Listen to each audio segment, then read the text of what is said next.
Gene alert, denim loose all over. Everyone pull theirs up. We failed to mention that we have a few live podcasts coming up. These are live versions of Your Mom's House. They're really fun, totally different energy than a studio show. And we have actually 4 on the books, but 3 of them are on sale now. The first one coming up in Irvine at the Irvine Improv is what day? Sperm Vine, July 9th. July 9th. Then we do Breast Palm Beach, the West Palm Improv in Florida, and that is August 23rd. August 23rd. And then we are back in Irvine in October. That's also on sale. And then we have one in December that we can't announce yet. But all of those, you can go, if you go to my site, tomsegura.com, and you click on the tour page, you will see all, at the very bottom, the live podcast dates. So October 8th will be the back at Sperm Vine. Mm-hmm. Okay. There you go. Check it out. Come see the podcast live.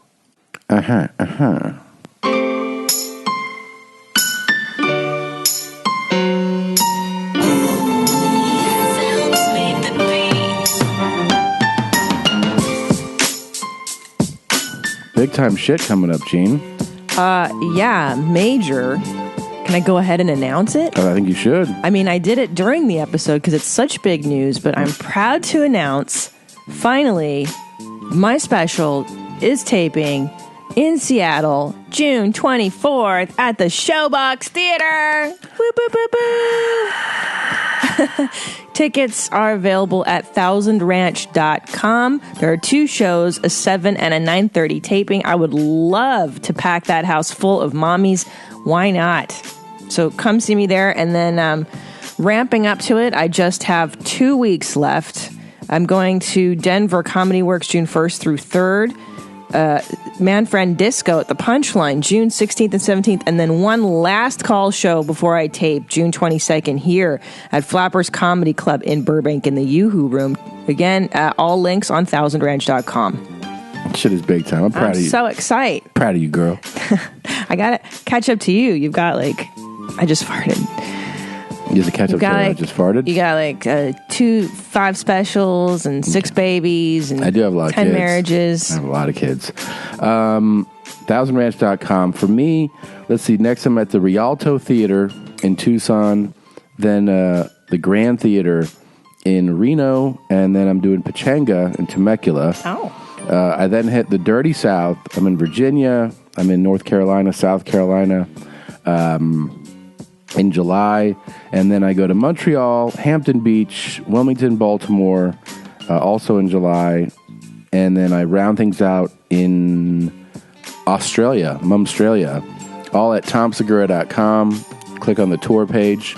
It's all there. I have June 5th, I'll be announcing my fall date. So there's a bunch of cities coming up that I haven't been able to say, and I will announce those on June 5th. Thank you so much. Go to tomsegura.com. Hey guys, don't forget to go to yourmomshousepodcast.com. Please do your Amazon shopping through our Amazon banner. It gives a little kickback to the show, helps support the show, and we have a Amazon banner for the U.S., we have an Amazon Canada banner, and we have a U.K. banner. So anybody listening in those 3 countries can just do the regular shopping you would do, and you go and you support the show just by buying what you would normally buy. Also, there's a bunch of new stuff in our store. If you go to tomsegura.com, click on the store, takes you to our merch method store. We have a bunch of new shirts. We restock stuff. I've signed Completely Normal and Mostly Stories. Completely Normal has a DVD. Mostly Stories is audio. Vinyl is coming out for both next month because I keep getting asked about vinyl. Both will be available on vinyl next month. And like I said, the glass and poster, the glass and shirt, all those things are now in the store. You can please go to tomsegura.com, click on the store, and I think that's it, Gene. That's wonderful. This episode of Your Mom's House is brought to you by Sattva, the online leading mattress company. It's the mattress that Gene and I sleep on. We just woke up on it. And We've loved it. We've slept on it for years now. It is environmentally friendly. It is super comfortable, and they don't have a retail store, which means they pass on the savings to you, the consumer. There's no rent. There's no commissions. There's no electric bill. They are able to sell that for a very reasonable price. And I'm telling you, there's nothing like investing in your sleep. That's for sure. It is so worth doing that. And it's not that huge of a monetary investment with Sattva, because you're getting a luxury product for a fraction of the cost. It's and crazy. The customer service is outstanding. Out of this world. 24/7. You can chat, talk on the phone. We had people following up when we placed the order, following up when they made the delivery. They also offer mattress takeaway service, which I highly recommend. It's a nominal fee, unless you want to be that guy that has a mattress in his yard. And if you think that people won't talk about you, let me tell you something. People talk about you. Not favorably. Unfavorably about being the guy with a mattress in his yard. Yeah. So don't be that guy. Go to Sattva Mattress, SAATVA mattress.com. And if you want a memory foam mattress, their company, Loom and Leaf, LOOM and Leaf, has online memory foam mattress. Absolutely incredible. Our own Blue Band sleeps on it. Thank you, Sattva. Your Mom's House is supported in part by BarkBox. BarkBox. A monthly package of 4 to 6 natural treats and super fun toys curated around a surprise theme. We got the BarkBox. As you know, we have 2 little fur babies who we just adore more than life. And it was wonderful. It had so many great treats that Bitsy ate up. She's already too fat for her size, but she gobbled up all those wonderful treats. And the toys are great too, because, you know, we've got a kid. We forget to buy toys for the dog sometimes. Let's keep it real. Bitsy likes that little blue squeaky squeaker. Yeah. You squeak it, she goes, barks back at it. Yeah, and the newspaper, they gave us like a fake newspaper crinkling thing. The dogs just love that. Every month, BarkBox picks the best all-natural treats made in the USA or Canada and innovative toys to match a dog's unique needs, including allergies and heavy chewer preferences. Well, we got a heavy chewer. If your dog doesn't like something in the box, BarkBox will send you something they'll love for free.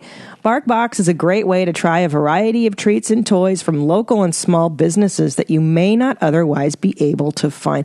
That's true. I noticed that those toys were special, not the crap that you're finding when you go down to the mega store here. No, it was high quality. Yeah, it was real. They're really cool. For a free extra premium toy added to your BarkBox every month, visit BarkBox.com/momshouse when you subscribe to a 6 or 12-month plan. Then select yes, please when asked, have a playful pup. Again, that URL is BarkBox.com/momshouse. What a nice way to spoil your fur babies in your life. I love it. Especially because we're going to automate this now, and then they get a nice little treat. And finally, this episode is brought to you by Stamps.com. I got to tell you, I'm done wasting my time on things that waste my time. Get your life. And I'm not going to the post office again as long as I live. And the reason, the one I can be thankful to for that is Stamps.com. I used to do that. I used to load up the car with packages and letters and drive to the post office and park. And then which line and where, how do I, and then you wait and you smell people and just an hour would go by and I could have just done all this from my own house. Yes. Yeah. Stamps.com brings you all the services of the U.S. Postal Service right to your fingertips. Buy and print official U.S. postage for any letter, any package, any class of mail using your own computer and printer. Stamps.com makes it easy. They'll send you a digital scale, automatically calculate exact postage. Stamps.com will even help you decide the best class of mail based on your needs. No need to lease an expensive postage meter. We use Stamps.com because it saves us time and because it saves us money. And right now, you too can enjoy the stamp services with a special offer that includes a 4-week trial plus postage and a digital scale without long-term commitments. Go to Stamps.com, click on the microphone at the top of the homepage, and type in MOM. That's Stamps.com. Enter the code word MOM. Stamps.com. Never go to the post office again. Mom. Guys, Mom. We're very happy to bring to you this episode. We have our good friend, the Podfather, if you will. Oh my God, did you just come up with that? No, I've heard that before. Oh, it was really good. Yeah. The Podfather, Wow. our buddy Joe Rogan, and I didn't mention during our date rundown, but he is doing a massive tour where he's adding 5,000 seat venues. Bananas. Isn't it bananas? It is incredible. And like, I'm proud of him. It sounds funny because he's always been... Proud of you. But I mean, I'm proud of him because I've seen him just go on this rocket ship, you know? It's bananas. It's amazing how much he's done. And we talk about it a little bit in this episode, how normal he is. Yeah. Despite all, I mean, that's pretty rare. But look, if you want to see him, if you're a fan and you're just finding out that he's doing this tour, I'm telling you, you got to hop on it now. Yes. He's I'm telling you, he's selling these things out. They're like months in advance and they're already gone. It's crazy. So go to joerogan.net/tour and see if he's coming to a city near you and get your tickets immediately because they won't be around. Mm-mm. But many thanks to Joe for coming, and we hope you guys enjoy this episode. It's a fun one. Thank you for gracing us with your presence today. My pleasure. Thank you for having me. It's been a while. It has been. You're the second guest we've had in 3 years. Whoa, that's crazy. crazy. We stopped doing guests a long time ago, but then now that we have this set up, we're like, we should bring guests back. Yeah, why not? Yeah. Why not? Fuck it. Yeah, it's fun. We told you we had the water sommelier here last week. Yeah. Some people thought it was a joke, and they wrote in like, hey, I turned it off. I thought that bit was going kind of long. Yeah. I was like, it's not a bit. Well, because we play boring clips on the show sometimes. Yeah. And people are like, that was the longest boring clip. Yeah. Oh, that's hilarious. Assholes. We're like, Yeah, no, when it's there's too great. many laughs, we'll be like, let's bore it down a little bit. So we'll play something boring, and they're like, that's a long, boring You got to have clip. peaks and valleys. Yeah. Yeah. Lower the expectations. That's and then right. Slam it home. Yeah. So we had a bunch of people, but some people were, I would say most people were fascinated. I was fucking fascinated. Yeah, so by was that I. guy. I had no idea until I walked in here that was a real thing. Yeah. Yeah. And he works at Patina, which is a restaurant downtown. I don't know if you've been there, but he created a water menu there. What? So, yeah. So when people go, Come on. and you're like, ridiculous. yeah, can I have, you order, and he's like, to drink, and you go, I'll just have water. He'll be like, I'll be right back, and then it's a water menu. So you get to he basically does what we were telling you, but in like a beautiful presentation, and people start. If I went out to a restaurant and they had a water menu, it depends on how high I am. Yeah. If I was really high, I'd be like, what's going on, man? Yeah. But if I was sober, I'd be like, fuck you, I'm leaving. Of course. But if you're really high, you might be like, bring one of everything. Like, let me try all this shit. Try your water, man. Yeah. All right, we have an opening clip before we get into our regulars. This is how we open our shows. Okay. So we'll play our clip, and then we'll get into it. Here we go.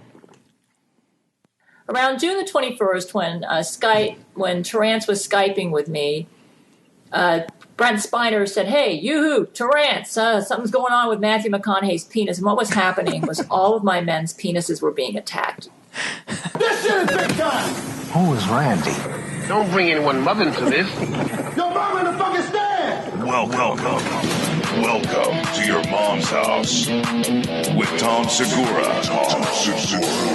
And Christina Pazsitzky. welcome to your mom's house.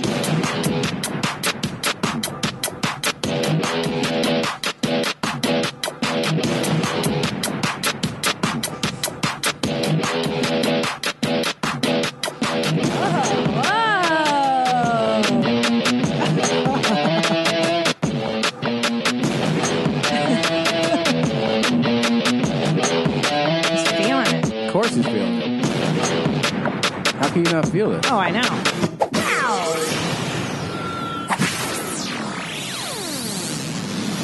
What's this bro's deal? What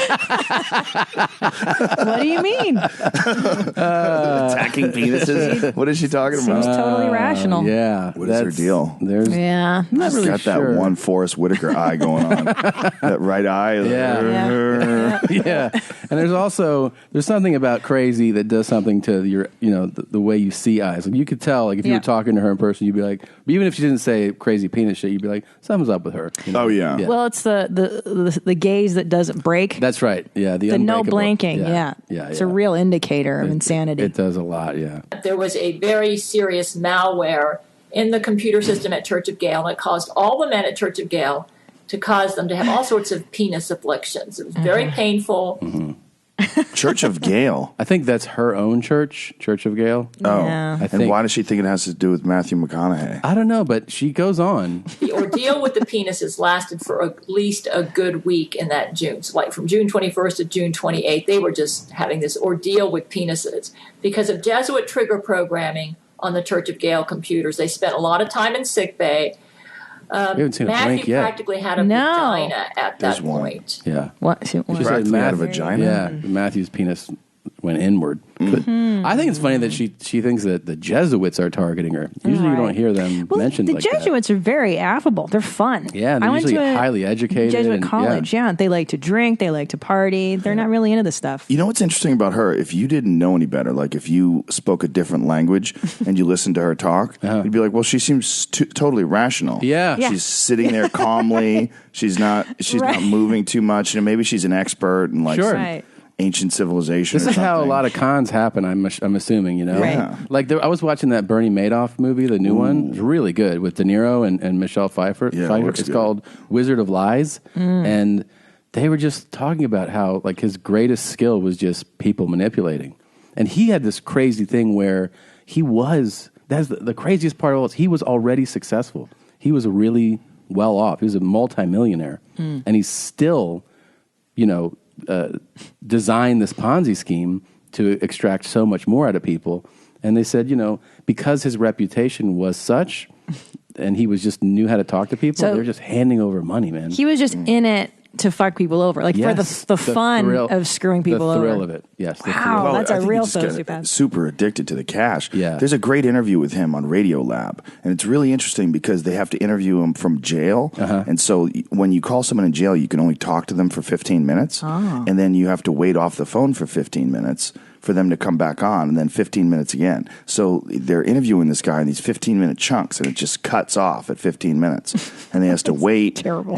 But he's describing, this waiting, and then as time went on, he talks to Madoff more and more. He gets more and more comfortable. But the crazy thing about him is the complete, total lack of empathy. None. He has no empathy towards the people he fucked over, people that killed themselves. Like there was a bunch of people that just. One guy, which is really fascinating, he was worth $9 billion, and Bernie was telling him that he had to give 7 of it back. He called the guy up. He goes, look, the jig is up. Everybody knows. And apparently he thinks, or at least his rationale, was that all these people, like the big high roller guys, they knew that they were ripping people off. They knew that there was no way you could always make money. That there was always going to be fluctuation. But like even in like the way they describe it, I don't really necessarily understand finances that much, but the way they were describing it is that in like every single move they made, this one guy wanted to make money. Yeah. Every single, like there was never, you couldn't ever show any losses at all, or this guy would freak out. And he had like, again, $7 billion in the mix. Nuts. That's insane. Yeah. Yeah. He said in an interview that when they were like asking him about, you destroyed all these people's lives, he was like, yeah, what about their culpability in all this? And they were like, what? And he's like, well, they have some responsibility. And they're like, you stole from them. And he's like, yeah, but they fucking gave me the money, Yeah, his thing was like these people they're not starving. That's what his thing is. Yeah. Like we're not talking about people in Africa. We're not talking about starving villagers. We're just talking about people. His own son killed himself. Really? Yep, Yeah. yep. His One of them own did. son killed himself. Jeez. This guy killed himself that we're talking about, the $9 billion guy. Yeah. He killed himself because they wanted him to give back 7. He's like, I can't live with 2. Fuck that. Yeah, that's so funny, Wow. people's relationship with money. There was I forget, it was Actually, he might not have killed himself. He might have drowned. Oh, really? Yeah, I might just took too many drugs, but there was a New York Knick, I forget his name, and they were interviewing him about, these NBA contracts are bananas. And it's fully guaranteed. It's one of the leagues that has fully guaranteed money. So not like the NFL where it's like you have this much guaranteed, the rest of that, you're not getting that shit. So NBA, whatever, there's salary caps, and he played out one of his contracts, and they're like, we want to keep you, but we can't give you like top end money. So you're going to get $9 million for next year. And then his first interview with the press, he was like, it's going to be tough, but I'll see what, I'll try to make it happen. And they're like, are you going to be tough to survive on that? And he was like, pretty much, yeah. I have a family. You got $9 million, man. He was like, it's just perspective, man. Yeah. People get crazy. Yeah. Well, yeah, because if he's going out, I follow all these kids on Instagram, like Cameron Dallas. Do you know who that is? No. He's like the millennial hot shit. He's like this hot 18-year-old boy, and he and his friends. We have to get into this business. You're this gonna is a great die. business. Listen to this. They don't have talent. They're just like cute boys on Instagram, and they do these meet and greets where they meet like gaggles, just auditoriums, theaters full of like tween, pre-adolescent girls and their parents, and they hug them and take like chaste pictures. And millionaires. He's on a Dolce and Gabbana there's ad. No skill set, none, before no the talent. meet. It's just they follow them on Instagram, and So they're like good. cute teen boys, Yeah. Really? and then they Yes. get paid to meet the people. It's fascinating. So there's a Netflix show called is it Chasing Cameron? Yeah. And I'm obsessed with it. Now the thing is that they're spending their money like crazy because I follow them all on Instagram, and every week it's like, here's my new Ferrari, here's the new Lamborghini I'm leasing, here's the new house I'm renting, and you're like, you're not even buying the buy house. some shit, Like, buy that house, dude. Get some equity going. They're But they're 18. Yeah. Yes. But they're also like, I think Oh, it's they so don't great. realize that window of cute girls or being cute and the girls being like, it's you, is very limited. Yeah. Everybody said that about Kim Kardashian. Yeah, I guess so, right? But they keep growing new ones. You know what I'm saying? New It's like, Kardashians? yeah, like in the different strokes when they added like the red-haired kid to make the show appealing again. You talking about the Chase or the Kardashians? No, the Kardashians. Oh. So now Kylie's being groomed to be the next Do you think that's Kim. what keeps it going? It's because Yes. I think it's all about Kim. Really? Yeah. It's Kim and She Kanye. is kind of, even though it's all about her. there's a real mother, like Chris, Kim Yeah. is like the matriarch of the. Did you guys cover her fake ass? No. The do you fake ass mean? photos from Mexico? No, but I think I saw some of those. Oh, well, here's the deal. They always hire their own paparazzi, and the paparazzi pretends to just casually catch them taking pictures. But in Mexico, there was real paparazzi waiting along with their fake paparazzi. So their fake paparazzi takes the photos and then they edit them. And they smooth out all the cellulite and all the Because who bullshit. doesn't have it? I mean, Yeah, I mean, it's normal human part of Yeah, human, especially if yeah. you have a big fat ass yes, like that. it's made of fat. But it's a fake fat ass, and it's super obvious in the new pictures. Look at this. Really? Yeah. Get your life cut, Kim. That's the real one. Like, look at the ones on the left. Like, where in life would you have? That's Yeah. a tumor. Right. right. That's a full diaper. Yes. Yeah. It's a full diper and a It tumor. totally is, yeah. I mean, Yeah. her legs are so scrawny, and Yeah. then she has this giant, It's enormous. fake butt. So Yeah. what they would do with Photoshop is Wow. stretch out the thigh to meet the ass, so it doesn't look so fucking So gross. is this like a that's doctored one? Yeah. Doctored. Yeah. See the Wow. difference? Yeah. The doctored ones, Yeah. they make it look less preposterous. Right. But the real one, it just looks like cheese. hilarious. Gross. It's Well, like of course. It's Yeah. just like that. What the fuck is that? What is that? What do you do in your I ass? know, it's it's so crazy. gross. That is It's so gnarly. crazy. But it's so nuts that someone Oh, there's a good one. wants to do that to their body. Like Yeah. she's stuffing something in there. I don't know what it is, but there's no way in nature you would have those skinny ass legs like that No. that are total unathletic legs. That's Right. that's Look the at legs that. of someone who doesn't And work that's like out. her sister. Yeah, exactly. Right. There's no muscle at all. No, in there. nothing. I mean, she maybe works out a little bit. Like, look at her scrawny arms. Like, Yeah. she's not an athletic person. Right. If you have an ass like that, you should be able to jump over the moon. Right. Right. Right? That's someone who can do hurdles. But she's got a good. So do you think? Wait, but she looks good everywhere else. These are all photoshops. What mean, you're saying? The It's hard front, to. like- It's hard to say. Yeah, the stomach looks everything's good. fake. Wow. I mean, when you say she looks good, it's like, yeah, she's not fat. Right. But Yeah. but that's it. So Everything else is just all surgery. This is the definitely infamous. Yeah. Yeah, it's a totally fake as fuck. Yeah. Wow. I mean, that's her whole thing. She's known for her ass. Like, Jennifer Lopez has a legit Latina ass. Crazy Like, that's ass. her real ass. Yeah. Her legs match that ass. Right. Like, take a picture. You go get Jennifer Lopez's ass. She's got those big, thick mommy thighs. Yeah. Like, and Yep. big ass. And Mommy thighs. that's all there. That's real. You know, you look at that, you go, ooh, baby. Yeah. That's real. That's a real big, juicy ass. Got that ass, girl. Yeah, see how her thighs are so thick? They Yeah. meet the ass. Yeah. Look at that. That's all That's a normal- proportional. So that Yeah. makes sense. Yeah, 100%. That's what it's supposed to look like. She's a dancer. Oh, That's a girl. classy. Yeah. Hi, Mom. Yeah. But yeah, you're right. That's dancing all fucking day. All 6 her life. days a week. Yeah. Yeah, that's an athlete's ass. Yeah. That's a girl who can, you do. That's a girl who can bounce around and move and, you know, I mean, can you imagine if you had to watch Kim Kardashian dance on a stage? No. Those little spindly legs carrying that diaper around. Yeah. It does look like a It's dirty a full tie-dye. baby diaper.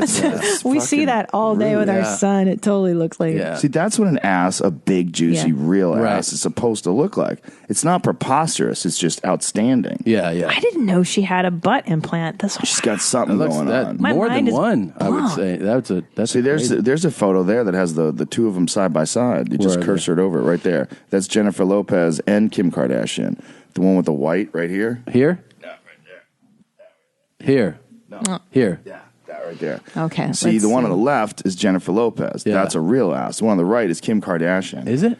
Yeah, what am I, I think you're- ass obsessed? I'm fake. Yeah, I I think so. know. should Why do shut you the know fuck so up. much You are. about this? I don't know. Spent some time doing this, man. I got issues. Yeah. Down the wormhole on this. Well, it's a very bizarre thing. It is a Our bizarre thing. attraction to shapes is very bizarre too. True. Like fake tits. Like we know they're fake. That always astounds me. Like it's not that they look like bigger breasts; they look like big fakers. And we Yeah. don't care. It's a different thing. And guys like it. Some guys. Yeah, some I would guys, say yeah. some guys. I mean, some guys, meaning it's a ton of guys, but Yeah. some guys make that distinction. Like, I'm definitely not into that. You know? Yeah. See, but I mean, you've said this before: is that you'd prefer hungry tits over big fakers Yeah. any day? Hungry? Hungry little ones, yeah, that need to be fed. Yeah. I would rather give spoonfuls of just pasta to those hungry tits than I don't like big fakers, man. I just Yeah, there's not into something that. weird about them for sure. It's Now, like a trick. I will say a really good job of fakes. Like there are some magicians out there, that create amazing. Like they still look. You still go like, oh yeah, those look good. Yeah, but I still prefer real ones. I don't know. I just like them more. I think so. Look, Well, there's also a body dysmorphia thing. Yeah, right? because where does it Yeah. end? Look, once you have a baby too, your tits get mushy. That's it. That's just it's nature. So what should I do? Should I hoist them up? Should I have them reduced? Don't talk about it, first of all. Yeah. Keep that shit to yourself, or no women are going to have kids, and our population's going to die off. That's true. You got a mom bod. Keep it quiet, Jesus. But it's fine. But what you got to surrender. It's also Yeah. part of life, man. Yeah, I know for it's sure. it's the trade off for making life. It's Now, are these real or are these fakers? Jesus. Semen. excited for Being a this. personal trainer and nutrition advisor, I'm very much into fitness, having a clean and healthy body. There are surprisingly a lot of nutritional benefits from eating semen, some of which I'm going to read out to you now. She eats a lot of cum. One Yeah. Teaspoon. of semen contains over 200 proteins, several helpful vitamins, minerals, Vitamins. including vitamin Vitamins. C, calcium, chloride, citric acid, Chlorine, that's not good for you. lactic acid, Nitrogen. magnesium, nitrogen, phosphorus, potassium, sodium, vitamin B12, and zinc. Ugh. Wow, that's a lot in a shot. Please excuse the pun. Imagine if that was your kid. So, Your kid's on YouTube talking about eating cum. Yeah. We should all eat cum. Well, what I like about this, because we've had other cum eating clips on the show, is the science that this woman has put towards Yeah. it. That she's a fitness expert, which is kind of neat. We don't often have experts. You know? Yeah. What does that mean, though? What do you have to do to be Right. a fitness expert? You can just say you are. Yeah. I think. Like being Work out a little bit. Yeah. Yeah, and a Read some life books. coach, anybody can say that. There's no certification. Put on that sports bra, and then you're like, I'm a fucking fitness expert. Yeah, Get the the life belly. coach thing is a weird one. Yeah, it's a bunch of Anyone can bullshit, sign yeah. up for that shit. I was watching Anthony Robbins' Instagram stories. Tony Robbins is in he's in Australia, and he gets out to that what's that Black Eyed Peas song, Tonight's Gonna Be a Good Night, and he's out there, yes, and he's clapping with his big fucking Frankenstein hands, Ma, fire, and he's like stomping around on stage. Yeah. But it's all like it's like he's his energy is kind of forced. Yes. And he's a little too wide around the waist, which means he's eating a little too good. Yeah. He's living it up a little too much. And so, yes, we're all excited. We're going to prosper here. Everybody say I. Yeah. That one makes me crazy. And it says in one of the photos, I saved the photo because I was laughing so hard. I saved it on my phone because it said savage. There's a picture of him and he's dancing around clapping and it just says savage. I'm like, settle the fuck down, buddy. Yeah. Here. Where is it? Damn it. He, by the way, that life coach thing. Look. Let me see. Savage. Savage. That's on his Instagram story. So Why ridiculous. is that savage? It's him with his hands in his pockets. With his dad bod. Relaxed.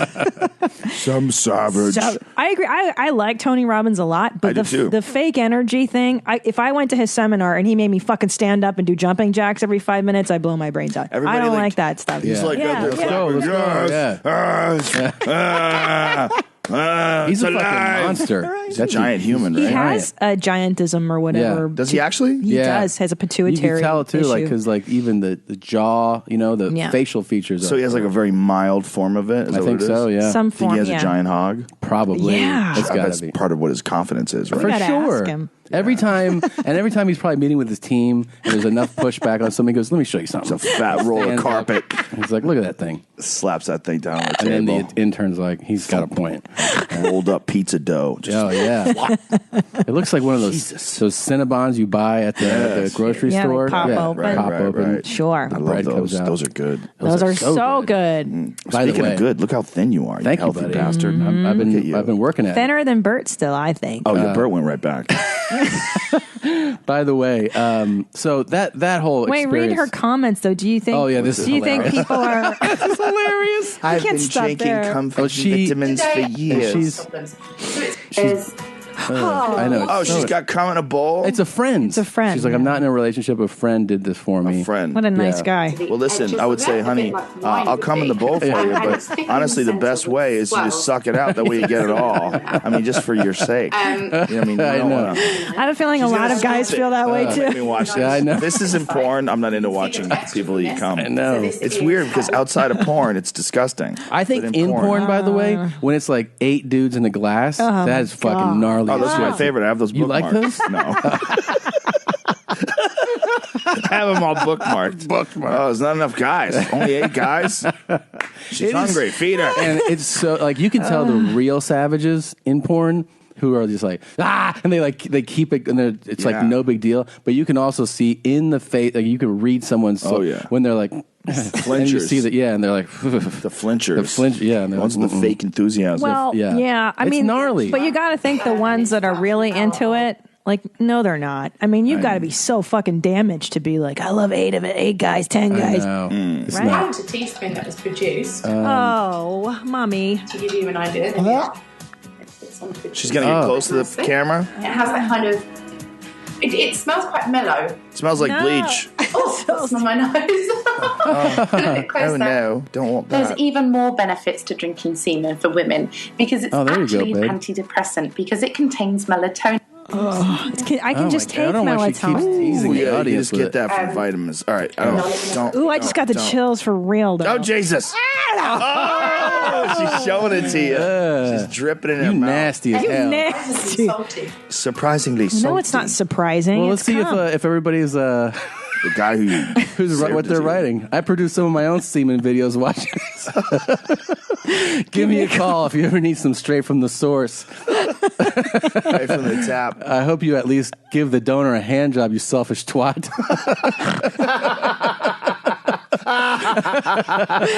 I have lots of semen I can unload on those big breasts. Jesus Christ. Why not disable the comments I for know. this No, video? no, like, no, is she no. so?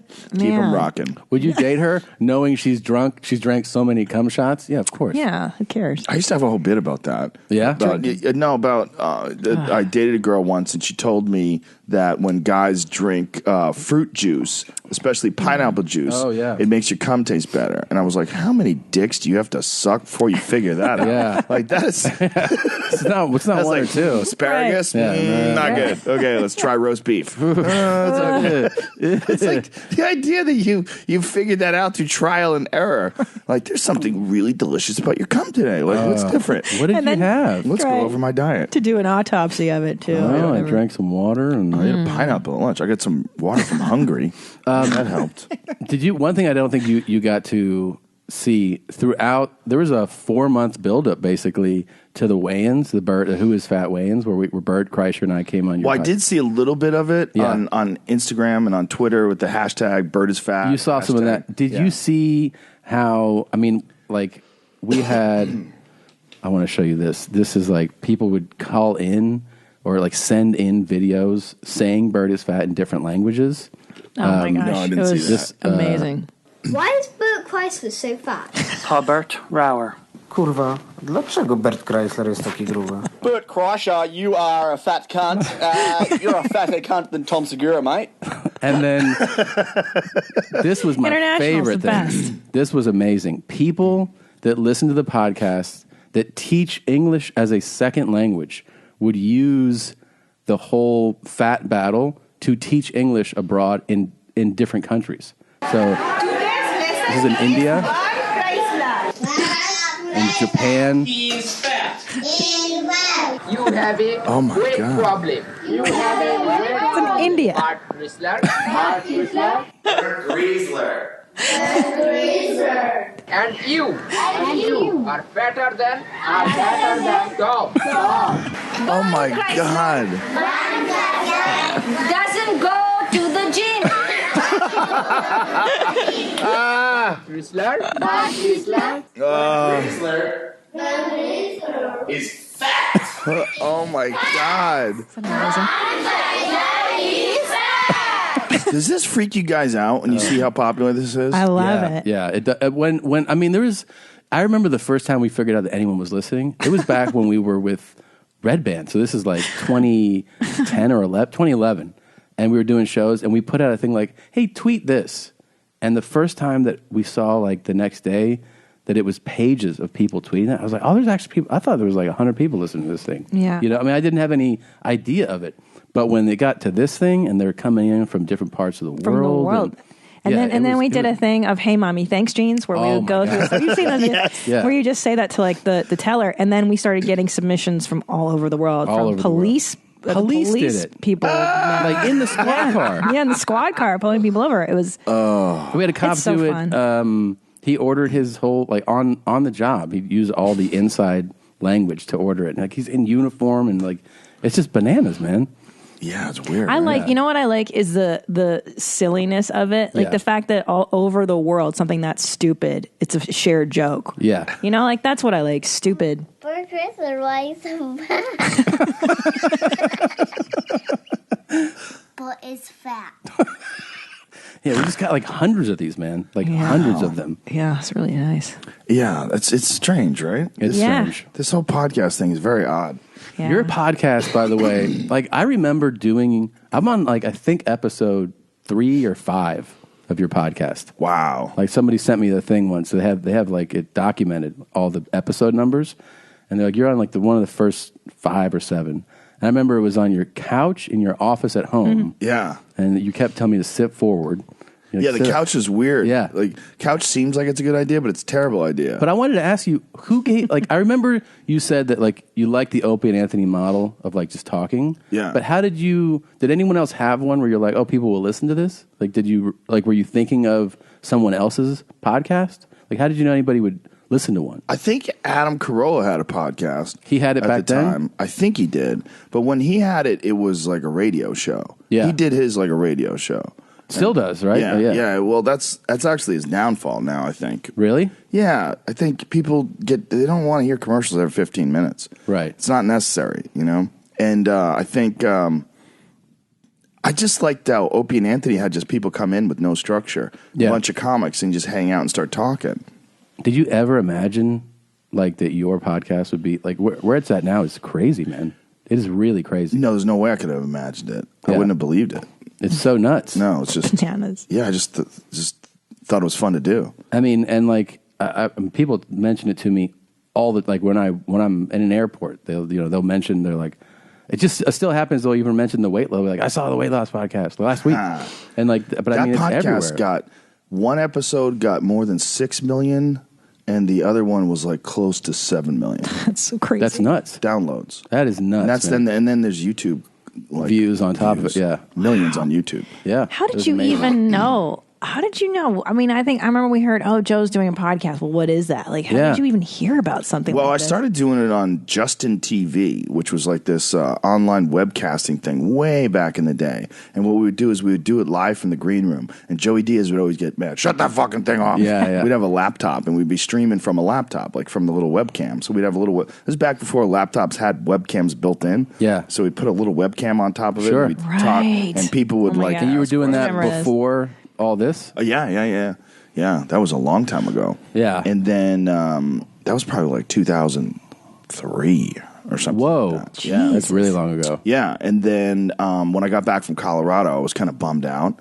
And I had to move back to California because my wife was pregnant, and we couldn't live at altitude because we were like in the mountains. I went to that house. I was so happy up there. I remember that. I went to that house when you were checking it out. Yeah. We were doing Comedy Works. That's right. And we drove up there, and it was like up this crazy road, and like a narrow mountain road, and at the very top it was beautiful. Sounds amazing. Well, for me, it was a perfect combination. It was the perfect balance for like these shows where all these people and the UFC, all these people, and then up there just nature and quiet. I was like, this is what I need. I need to balance myself out. Sure. Like just to have enough calm so that all this craziness sort of makes more sense. Yeah. Now, so the show, the podcast, obviously has gotten bigger and bigger. We've been talking about, because we all know people that are you were a well-known guy when I met you, for sure. But you've gotten considerably more famous, but you're not a crazy lunatic. Yeah, how does that work? How does that work, you think? I don't know. But I mean, we all know people that can't handle fame well. Well, I do a lot of really difficult shit outside of comedy. Yeah. I think that's part of it. Do you think part so? Of it, yeah. I think part of it is, first of all, I have zero obsession with fame. Like, if all my fame went away tomorrow, I'd be totally fine with it. As long as I have health and as long as I can pursue my interests, I'm 100% fine with it. Yeah. I'm not really interested in fame. I'm interested in doing a good job. Yeah. Like, I know that when people come to see me that I have a massive responsibility, and I work hard on my stand-up, and I work hard on my writing, and if I have a bad set, it will fuck me up for months. Yeah. And it'll make me batten down the hatches and grind harder. Like, I don't take it lightly at all. Right. So that's part of it too, but it's also, I do a lot of different stuff. Like, I do yoga, I do jujitsu, I do archery, I do a lot of working out. I've been running recently. I do difficult shit, and in doing difficult shit, you get humbled. Like, you're always getting your ass kicked. When I run the mountains near my house. Yeah. It's so fucking hard, man. Like, every time I do it, I know that there's people that can do it way better. I know there's people that are in way better shape, and I know that every time I do it, I get a little bit better, and so I just keep pushing at it. Yeah. So I just concentrate. Excuse me. I just concentrate on doing difficult things. Do you think though that? Sorry, go ahead. No, I was going to say that's probably a way healthy thing of doing. So basically, you're saying that I'm not focused on my ego and making me a bigger star, more famous. That's usually what people do, right? Like, I got to grow this thing. Your focus is external, which I think is better as a human being. Yeah, right? I think it's definitely better as a human being. I think I have zero focus on being more famous. Zero. Right. I pass on everything. Like, as far as doing talk shows or doing magazine articles or interviews, I pass on everything. I never see you. Yeah, I don't do shit. I don't do shit. So do you think maybe that these people who don't handle it well, it's that their whole focus becomes just that? They're like, well, you hear about them too much. Like, Amy Schumer's a perfect example. You hear about her way too much. Like, there was this big Google story. I pulled up my Google. There's a story about her breaking up with her boyfriend. There was a story in Google that she broke up with her boyfriend. Like, why the fuck is that a story? Right. Because everything's a story. Because she's probably got a publicist, and the publicist wants to make sure you get your name out there all the time. Guess what? People get fucking sick of hearing you. Oh, yeah. So if people want, and I'm sure people are sick of hearing me too, but if you don't want to hear me, it's easy. Mm-hmm. It's easy to not hear me. Like, you got to go looking for me to hear me. I think the more you put yourself out there, especially today with, we're not talking about the 1990s. Like with social media, it's so easy to get the word out for all the different things that you want to do that there's no need to do all that other stuff. Yeah. And if you start doing all that other stuff, I mean, you can gain a few new fans, but you also get annoying. Yeah. We all So know true. we all know people that are just overexposed. Yeah. You know who taught me that? Who? Daniel Tosh. I was about to bring him up. He's him the up. best. Yeah, and he has that thing. He doesn't do talk shows. He's the best. We talked about it at the Improv, and he made total sense with me, and it really, really like cranked home. Really like, wow, yeah. He's like, yeah. He goes, I don't do anything. He goes, Wait, sorry, go ahead. no. He was just like, I'm already famous enough. Right. Yeah, and he goes, I'm doing an hour a week on a television show. That's enough. Where like they get to see me So- on TV, so I don't need to do more than that. Like there's millions of viewers watching this thing. So. And also, I guess the thinking being, those who like me are already engaged with me. Yeah. Why Yeah. am I annoying the rest of the world? Like, Yeah. if you're not into it, Well, my then- podcast built up 100% from someone telling other people. Right. 100%. I didn't do anything to promote it. I've never done anything. I've never done. That's bananas. Yeah. I had one big bump when Rolling Stone did a story on me, and that was one of the most uncomfortable weeks. That guy following me around and hanging out and staring at me and writing things down. Like, oh, Yeah. it's like weird. But that did give a bump, though? Yeah, that was a bump for sure. That gave me a bump. But all the other bumps are it was a gradual, slow sort of escalation until about maybe 2 years ago. And then it just started really ramping up like ridiculous, like many millions more per month. Every month, millions more. And it just started getting scary.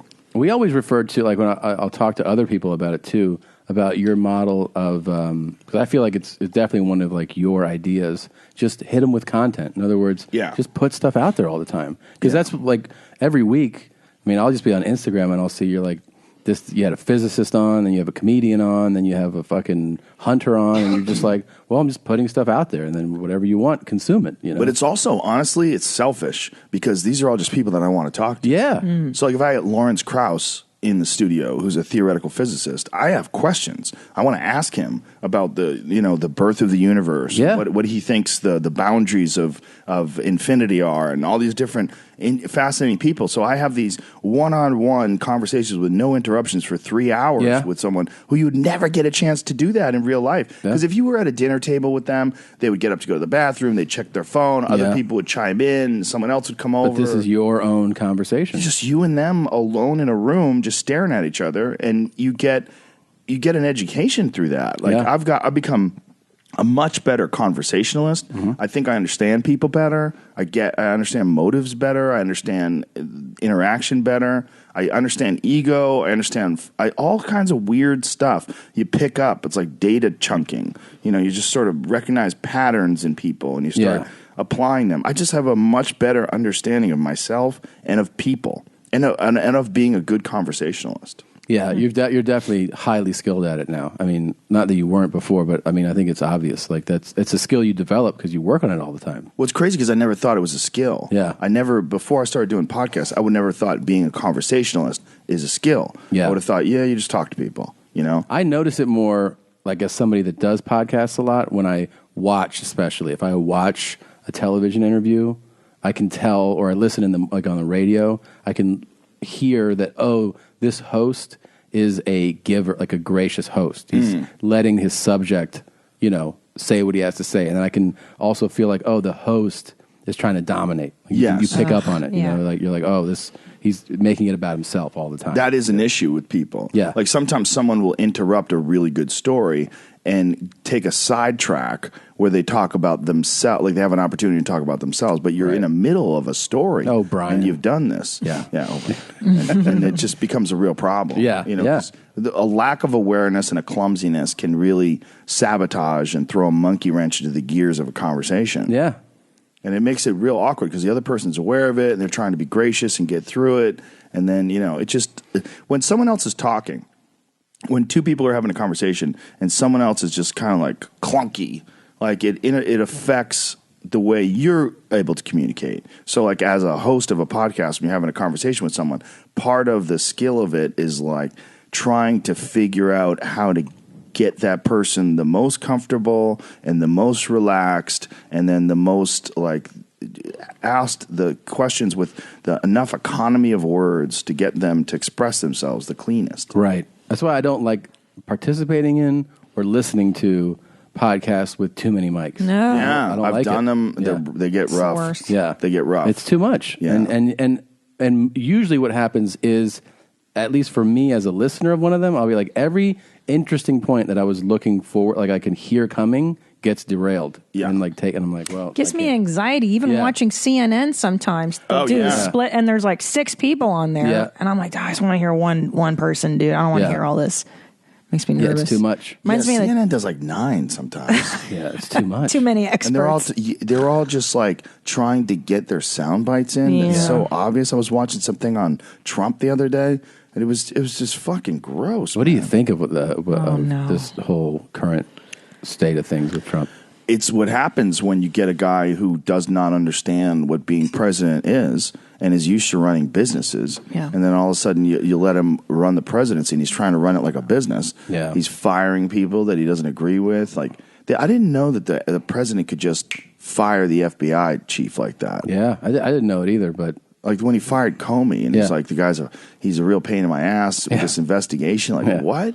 Like, it's so obviously obstruction of justice. I think he has like Right, he has obviously. really wide-ranging liberties when it comes to hiring and firing as It's president. amazing. Yeah, And we didn't know about that until I know this. until this happened. Yeah, Well, because most people have the good sense not to do things like that because it looks bad. It looks people- suspicious. People forget, though, that Clinton did the same thing. Clinton fired the head of the FBI as well. Mm-hmm. And he fired him in the middle of an investigation.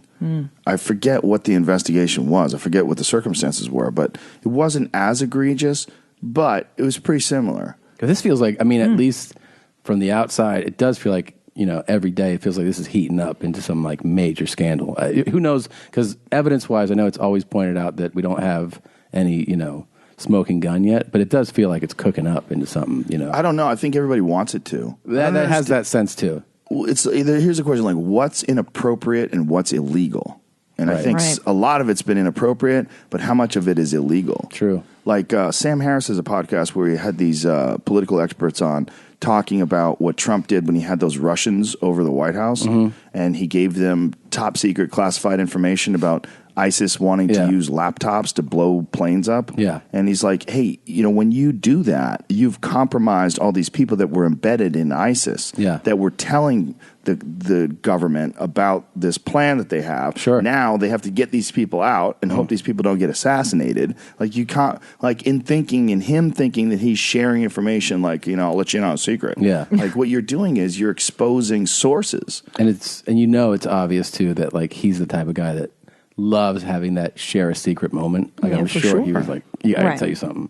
Well, And that's then they're the whole like- thing with Comey. Like, like he wanted to hug him. Yeah. And he wanted to say, look, I hope you can let this go. Yeah. Like, he's like telling someone to let go a criminal investigation It's crazy. Amazing. into being compromised by Russia. And apparently they were warned that Flynn guy was compromised by Russia before he even got into office. He was warned by the Obama administration, Yeah. and then when Yates came over, the deputy attorney Mm-hmm. general and warned Trump's lawyer about it. They still didn't act for another week or two. She was a gangster at those fucking hearings. Yeah, she man. was. She was so good. She was because good. they were trying to chip away at her. Yeah. and she was like, "Look, I'm Schooling 'em. Yeah, Yeah. schooling them on the Constitution, schooling them on law, schooling them on ethics, and about her responsibility to the American people. It's like, no, I'm not going to institute a travel ban on Muslims. You're out of your fucking mind. Yeah, like you can't do that." This is a country of immigrants. You wanted me to institute a travel ban? It's so upsetting to me. yeah. I can't even. It's You know what he's weird. like? He's like a murderer, and and they all get caught because they brag about shit. Like Yeah. he couldn't help himself talking about ISIS. Probably like I got something good. I got to share it. Yeah. I got to brag about the shit. I that love I know. all He's a the child. reports about how they go, it's really difficult because of his short attention span. And Right, right. he has a tendency to be easily distracted. And he likes good. visual aids too. Oh, good. If you talk about something, you have to show pictures to him. Oh my god. He wakes up and winds down with cable news, and he brags that I don't read. He's like, I don't like reading.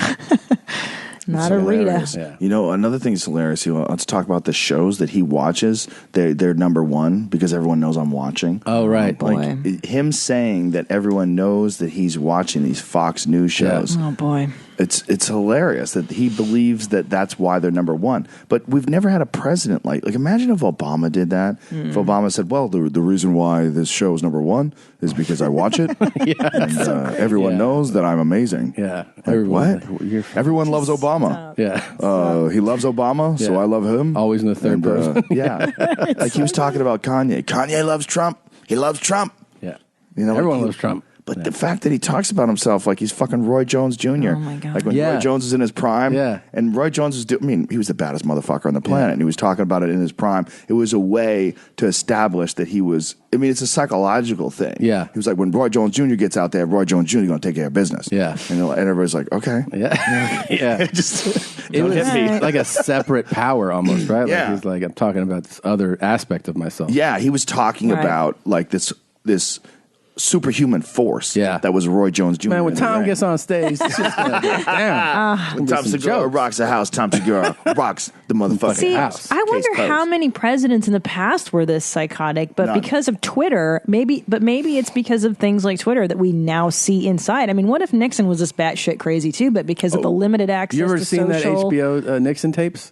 That's great. Would they play the actual tapes? No, it's really great. Well, he had a drunken moment it's a famous drunken moment with a reporter where he was talking about how he has the power to just go into a room and make the decision to kill 6 million people with a nuclear bomb. And that, that hangs over him. Yeah. And apparently he was intoxicated when he was talking about this nuclear option power. That's another very terrifying thing about the president. I know. The president really does have legitimate power to wipe out, to use nukes.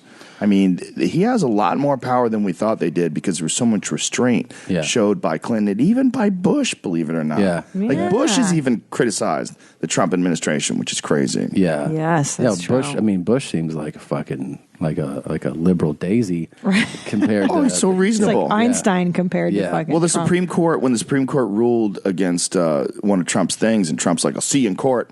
Whereas, hey, dude, that was court. Yeah, that was great. That was the best. Supreme Court, man. Yeah. But like Bush, they showed this clip of Bush losing a similar ruling to the Supreme Court, and his reaction to it was so reasonable. Yeah. He was like, well, we have to respect the court and the court's decision, and this is just the way it is. And although I'm disappointed, I understand that they're doing their best. And like a big part of it, I do think you're right, though, is the lack of Twitter restraint. Because nobody would ever act like that. I know they had there was an article that said they had an intervention last week, and they're like, you're making it harder for yourself, and they were like, and they showed him with visual aids, like when you tweeted this, and then this was the pushback, and these were the articles written afterwards. Like, you gotta fucking stop doing this. So I don't know. It's hilarious. It is. I mean, who knows? It's good. In that we need to know that this is a stupid fucking position that no one should really have. Right. No one should really have the ability to just be the top chimp over 300 plus million people. It's crazy that you give anybody that power. There's no reason to. Unless you raise a philosopher king. Yeah. Even a philosopher king is subject to if he has an ego and if he's a human being, he has the same possibility of going out of their fucking minds. It's just too much. Why risk it? It's just there should be way more checks and balances in place. Yeah, well, you have to be nutty to even want to be president. Of course, it's an absurd job. Yeah. They're all megalomaniacs. Without a doubt. No way. Yeah. I couldn't sleep at night. Who knows? Could be next. Maybe Glenn Moon. I, Glenn Moon, officially announced my candidacy, Armed Forces Commander-in-Chief, Office President, United States of America. If elected, I will serve holy will of God in name Jesus Christ through power Holy Spirit from God in name Jesus Christ. Vote Moon, USA President 2012, November. Okay. Oh, he didn't make it, huh? I don't think he made it, but I don't know if he's going to come back. Name female person, self-described 18-year-old, former student, Franklin or Churchill High School. I met earlier this year, 2011, Library, Livonia. If anyone knows Amy, whom I last saw entering her friend's house on 6 Mile Road, Service Drive, west of Farmington Road, after I drove her there in my motor vehicle from Library, I would appreciate you giving her my Facebook address, URL. I could use some help securing 18 to 20-year-old vote. Wow. Yeah. Whoa, and he was doing the sign of the cross while he was did the talking. sign of the cross, yeah. But that helps. Yeah, Could be president. There's some loons out there. Yeah, What do you do with those? Shoot them in the head or let them live? I think you got to let them live until they show up at the address that they're talking about. Yeah. We have to keep them in containment systems, though. That's a problem. Reagan let them loose, and we need to reel them in a little bit. Yeah, there needs to be a park. Yeah, what did Reagan do? He lowered the bar, right? He deinstitutionalized the mentally ill. So he unleashed them on the streets. Isn't it crazy? Because he's the guy who got shot by a mentally ill person. Yeah. Who's out now. Yeah. Oh, is he? He's out now. He has it's like some type of he's out, but he has like supervised. He has to go, I think, to his mother's house or something. But he's not in a prison. Yeah. So weird. How old is he, though? He's probably in the 60s by now. Oh, he can still kill. Yeah. Oh, yeah, for sure. Yeah. It's a bad job, and it's not a smart job. It was a job that made sense back when we were dealing with kings, and we said, well, let's have an elected representative instead of a king. So it was a superior alternative, and then we had all these checks and balances like representative government, and having senators and congressmen and all these different people. They were there to make decisions for the individual states, and the individual states could have their own laws and regulations, and it was a fairly good system for the time. But when you deal with electronic media and our ability to gather information instantaneously, and communicate information, like there's no reason why we shouldn't be able to vote online. None. We should all be able to vote online. At the very registration least, should be super easy. At the very least, all these I didn't know, but all these European countries do weekend voting for national elections, and it ups their turnouts by like 50-60%. Yeah, that's a great idea as well. There's a lot of different Saturday ways. election. Yeah, See, they don't want that, though. Right. They literally don't want any more participation because, first of all, one of the things that you're seeing with Trump that's really disturbing is you're seeing the rise of the asshole class. Yeah. Like, there are a lot of assholes out there that were never represented, and they don't necessarily agree with his politics, but they have, like, an identity thing now. It's more like they're in a group of like-minded people than it is even that it's like a political party. It's like a cult. It's a douchebag cult. Yeah, I know what you're talking about. Yeah. I see them on TV all the time. It's legit. Like, there's a lot of people that are enjoying this because they're on a team. Yeah. And it's like whether they're rooting for the fucking Dolphins or they're rooting for Trump, it's kind of the same thing. They identify with a clan. Right. And this clan of people are Trump supporters, right-wingers, whatever they're doing. But they just happen to be Trump supporters and right-wingers. They could be anything else. Terrifying. It's just people love to be in a support group of like-minded folks. True. Yeah. People that agree to a certain thing. I don't think they also, like, I noticed during the campaigns, it seemed like it was a lot more just fuck the other team, like that kind of thing. It wasn't like about like, he makes sense on these points. No. It was just like, fuck you guys. Could you imagine if Hillary got into office and was doing all the same things that Trump has done as far as like giving away classified information to Russia, compromising sources, firing the head of the FBI because he was investigating her, the lock her up, lock her up, lock her up. Oh, that was like a big chant during the campaign, remember? Yeah. Meanwhile, he's done shit way worse. Yeah. Way worser, man. Way worser. Yeah. Shit just got way worser. What's that from? That's from a clip. Oh, no, the gypsies. The gypsies, yeah. They're total white trash people, and she's fighting with some other woman. She's like, okay, shit just got way worser. You know what else is interesting? That I was listening to the Sam Harris podcast. They were talking about. I like him. His books are good. Yeah, he's amazing. The real interesting issue is the ebb and flow of support, and that if the pro-Trump media unitedly turned on him, because there was some speculation that they were upset that Trump was doing some things, some intervention things in foreign countries and meddling in other affairs that they didn't want. They wanted more of a separatist sort of like, the United States can take care of itself and fuck all those other countries. But when we started bombing Syria, we dropped the Moab bomb and all this different stuff, there was a lot of people that expressed some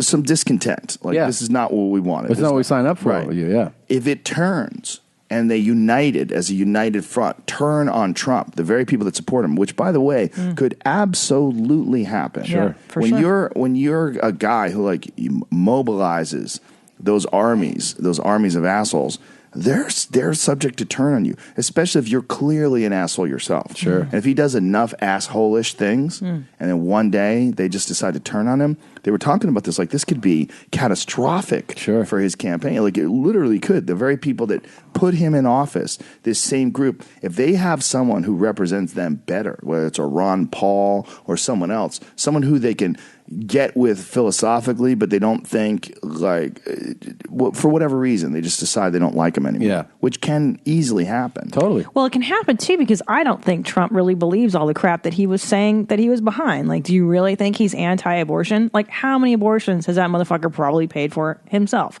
You know what I mean? Like, he's not about all the stuff that. Do you really believe that? I think no. I no think way.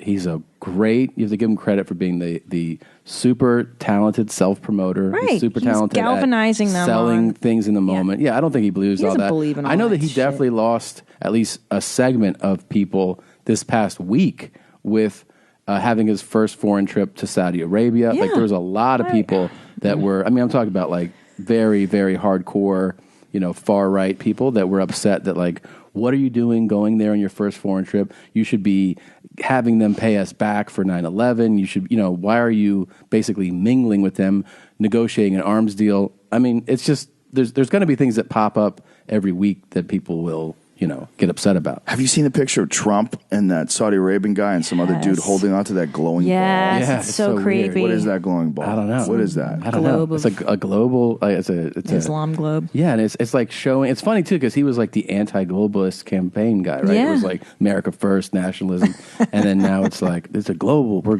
It's all about the whole world. What now. is it with these people once they get into office? Even Obama, once he got into office, like became kind of a different person.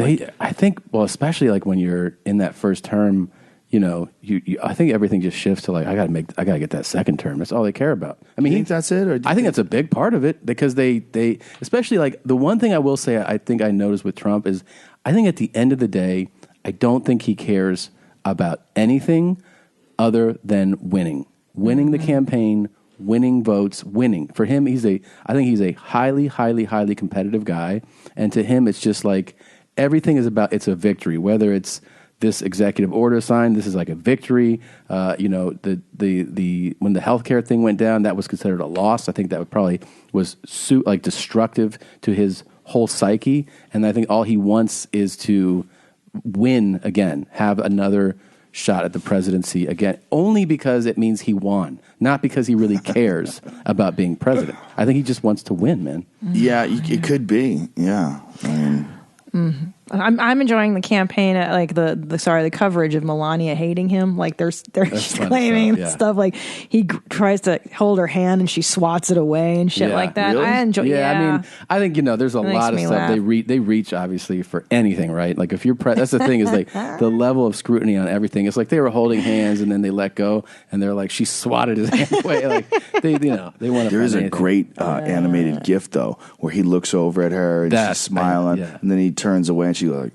Yeah, she's like instantaneously. That's at the inauguration. Frowning. Yeah, that's amazing. It's weird. It is weird. What do you think that's all from? It reads so clearly too. It's like you can say a lot of these things are you're just, but that seems so much because she's like, and then her well, that seems legit, and also the fact that she doesn't live there. Yeah. Well, fuck. Would you want to? She just, that's not what she signed up for. You know what? What did she sign up for? She signed up for some BJs and some Skrilla. Yeah, you know what I'm saying? Some Fendi bags and suck that's a few dicks and get paid. That's right. Drinking your teaspoon a day and then how much dick can you suck? Right. I mean, think about it. It's a great gig.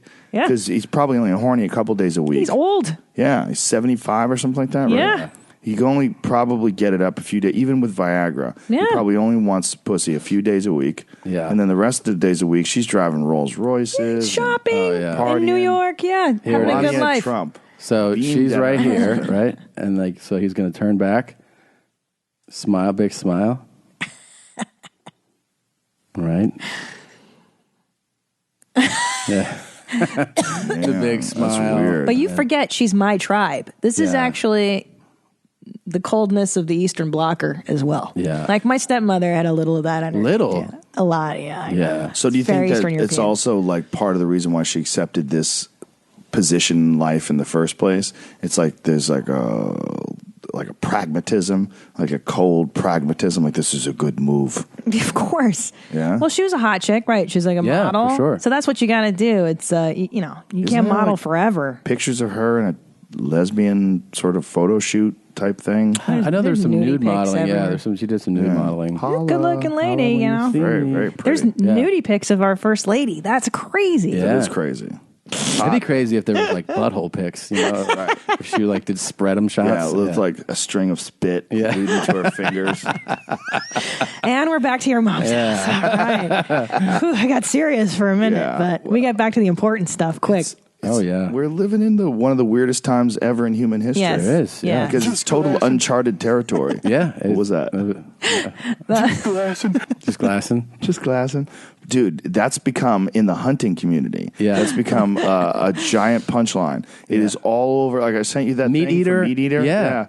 They said, we're going to beat you guys to the punchline. Yeah, and they just send say, pictures out and just glassing. Yeah. Because it's a beautiful photo. They're overlooking this incredible landscape, and everybody just say, just glassing. Do you know that, like, when that So became, funny. you know, we have all these like little inside jokes. That one went like Bananas. so crazy. Haywire. It went haywire. Do you know that people brought binoculars to my shows in New York? Everybody, look at the meadow. This is why we came up here. We've been slipping along this big, huge meadow. That's a beautiful big, meadow. long, tall meadow. We've been slipping along here, just glassing. And all of a sudden, literally, I didn't even put my head net on. He's I'm so like, fired up. Yeah, he's so huge excited. meadows. And this also opened up a whole new world for us, which was the excitement of a dad boner. Like when a dad gets really excited about something. Dad enthusiasm. It's not like any other kind. It's a different kind of enthusiasm. Well, yes, it's dad because enthusiasm. it's usually for something that nobody would get that excited about except for that. Well, you know, he's a very famous bow hunter. Fred Eichler, We right? figured that out. Yeah. People are emailing us like, that's fucking Fred. I'm like, Didn't all I right. tell you? I told you too. I don't remember. I watch him on TV. Oh yeah, you did say. I watch his show. Yeah. And he glasses the whole like what's That guy's killed everything in the world with a compound. I read it. We read about him bow. after. Yeah, he's Wow. like killed the animal kingdom. Yeah, Yes. he's killed Noah's Ark with a recurve bow. With a recurve bow is like a traditional old school bow. It's like legit. This dude is he's awesome one of at the best bow hunters in the world. Wow. Recognized. Yeah. So does he know about this? I don't know. I know we emailed him. Yeah, we reached out. I'm but sure it reached out. He's probably upset. Yeah. Oh, think these so? people are all swearing. Yeah. Oh, he's super nice. Oh, remember It must be, Yeah, he had that one. He had a video where he goes and he spanks a little cub bear. There was a little bear eating out of like a dumpster by his house, and he ran up and spanked it, and he was like, "Ow!" and like ran back, got all excited about it. So cute. Yeah, he's like way out in the wilderness. I don't know. Oh yeah, I believe he lives in Colorado. I think that's it. Yeah. Let's glass. We have all these Cuddles. other. So we started to look for dads that get excited about things. You know, like that we consider him in that category, and like so like there's what foamers are. No. Foamers are people that get like It's not dirty. really into trains, and they like will wait at train stations for trains to drive by, and they fucking get really excited. Or choo-choo. Why do they call them We are foamers? at Oh, no. Raparius, New York, once again on the SNC. Yeah, some train coming here southbound on North Creek. They get really into it, man. Boy, I want to hear that. Wow, that's cool. Awesome. Well, that sounds. What? What? Oh my gosh. Oh my God, it sounds like an Alco. Oh, a 1943 S2. Oh! Heritage equipment of the SNC. Wow! Wow! Look at that. She's a beauty. Oh, it's a BL2. Oh, man. Yeah. SNC. Heritage all the way. Wow. So these guys just will wait for trains like hours just for a Foamers. train. Yeah, He's so excited about that train. Right? so excited. But don't you kind of envy this guy's ability No. to get super stoked on something No. so dumb? No, that guy needs to find pussy. Yeah, pussy's so If he much did, better. he would just abandon all those numbers he keeps Yeah. rattling. It's a F45 629. Here's the solar eclipse. Dad That's why boner. they're dads. They're like benign. Look at this. Oh my God, it's coming. The moon's shadow is coming. It is coming. Oh, they're watching it from a plane? Oh my God, here it comes. Look at this. I've never seen it like this. No flashes. Oh my God, here we go. Look at it. Oh my God. Whoa. Look at that. Oh my God. Here we go. Oh my God, it's coming right over us like a storm. Look at this. Oh my God, we're getting close. It's getting close. Oh my God, Corona. There it is. Diamond Belly's beads. Belly's beads diamond ring. Look at that. Corona. Totality. Oh my God. Look at that. I mean, it's cool. But it's super cool. See, that makes sense. Yeah. Look at the crumbs. It's all Well, maybe that's just me. prominences. Right up to the atmosphere. Oh, look it down there. It's badass. It is. Beating. Yeah, it's pretty rad. Oh, that's a flare. Look at that diamond ring. Look at that. Oh my God. But he does sound like he's going to come in his pants also. I wonder if he took that flight specifically to see that. Possibly. You're right. Because that guy seems so into it. It was so much knowledge. Yeah. It doesn't seem like a casual trip. I think by far the craziest one that we found, because we've been sent a lot of these things, is this fucking guy. I'm getting excited about something so goddamn mundane. Trans-Canada Highway. Yeah. Oh, God, I love this one. I finally found the last section paved. Okay. Okay. Well, here we are. This guy doesn't fuck. This is the Trans-Canada Highway, baby. And we are standing in beautiful, sunny British Columbia. Come on. At the kilometer marker, 7,128. And this is where I believe, with a 90%, make that 95% chance that this is, in fact, the very place where the Trans-Canada paved its last section. Woo! I mean, this is about a highway being completed, right? Wow. Canada has an asphalt belt, and this is the buckle. Woo! And it's a divided highway. Ooh. he goes running on it, Oh, I'm winded. and he he comes Oh, basically. the story that this road tells. Oh, He's running on the highway right now. Time down the middle. Oh my God. What the fuck? What the fuck? Oh my God. This is a downhill section, fortunately. This is so strange. So Right? Yeah, I mean, I like it. It makes me happy every time. Why does it make you happy? Because I lack that enthusiasm for the road. Like, this guy's found a way to get pumped on something so benign. See, my what do you brain get excited about? I get excited about a lot of shit, but with this guy, I see that and I go, okay, I want to talk to that guy about normal life. There's got to come a normal conversation where he falls apart. Yeah. Like there's just some normal shit where you talk to this guy about, and he's got some weird disconnect. And, well, I don't like to talk about bathrooms. Right, right. And this is where he's sublimating all that weirdness. Yeah, he's finding That's a good point. He's bottlenecking somewhere. He is. And you're right about the lack of sexual intercourse. There's no way this guy's or any of these This dads. guy? No. But that's why they're dads. Cause, Are you sure they're dads? That guy might be a loner. Well, yeah. I think we're labeling dad. Yeah, you calling them dads because they're older guys? Yes.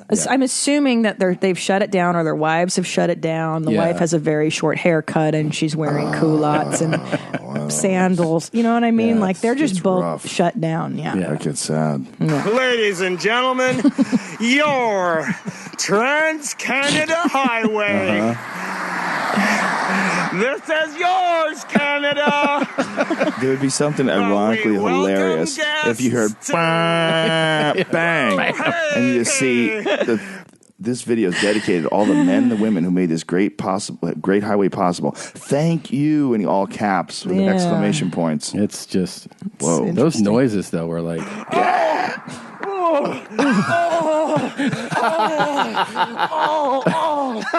That's so crazy. It's crazy. That's gangbang sounds. Yeah. I mean, that's for a highway being completed. I almost feel like he's seen every stretch of it, right? Like, that's the thing. Maybe this is like the completion of 10 years of traveling this fucking highway and documenting the whole thing. Maybe. We like to think of the backstory. Yeah. Was he Yeah. there for the construction? Was he part of it somehow? I had a guy on my podcast, Chris Cage, who's walked the Appalachian Trail. Do you know what the Appalachian Trail is? Yeah, it's all through the Carolinas, right? Yeah, you start in Georgia and it goes all the way to Maine. And he walked it. It's like 6 months of walking. Whoa. Oh, God. Yeah. Yeah. And this was like a dream, like his dream. I don't know. He had it in his head that he wanted to do it. How did he eat? Did he bring, how does the food work in You the bring water? food, you buy food along the way. Okay. Yeah, you bring some food. That's my only concern. Now, you say you get excited. You saying that I don't get excited. Listen, I have an email from a listener I thought would be a nice time. Okay. Dear Mommy Tina, I completely understand your need for Tom to have enthusiasm, as my fiance is just as chill and unexcitable as Tom. There is nothing more agitating than being excited for something and only getting a smile from my man. That just proves that you are the personality champ.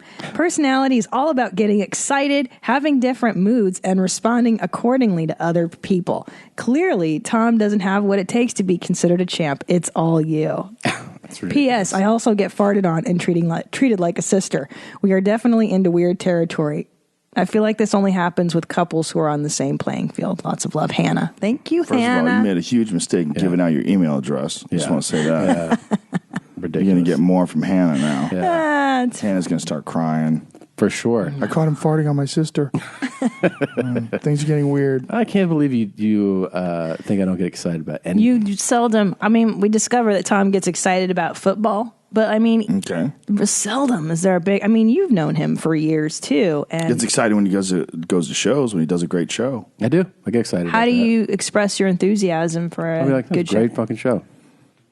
Yeah, you can tell. He gets pumped. Yeah, I do. I get a rush. What does pumped look like from Tom Joe? Fun.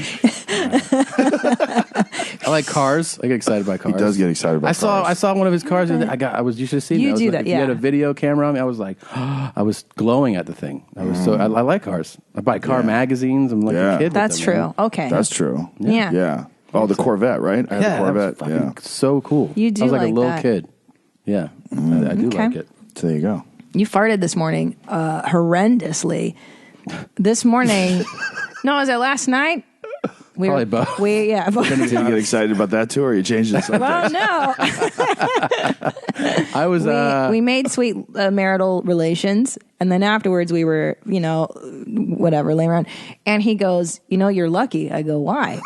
He goes, well, I held in a fart for you that whole time. Yeah. And I go, wow, what a lucky gal I am. I Thank feel like you. I should get credit for that. I feel like I feel like some guys would have let that go, and I was like, nope, like don't do that right now. Oh, how 'Cause sweet. Yeah, I had just settled in, Right. and I was like, nah, don't let this go right now. That's beautiful. Yeah, see, he can appreciate it.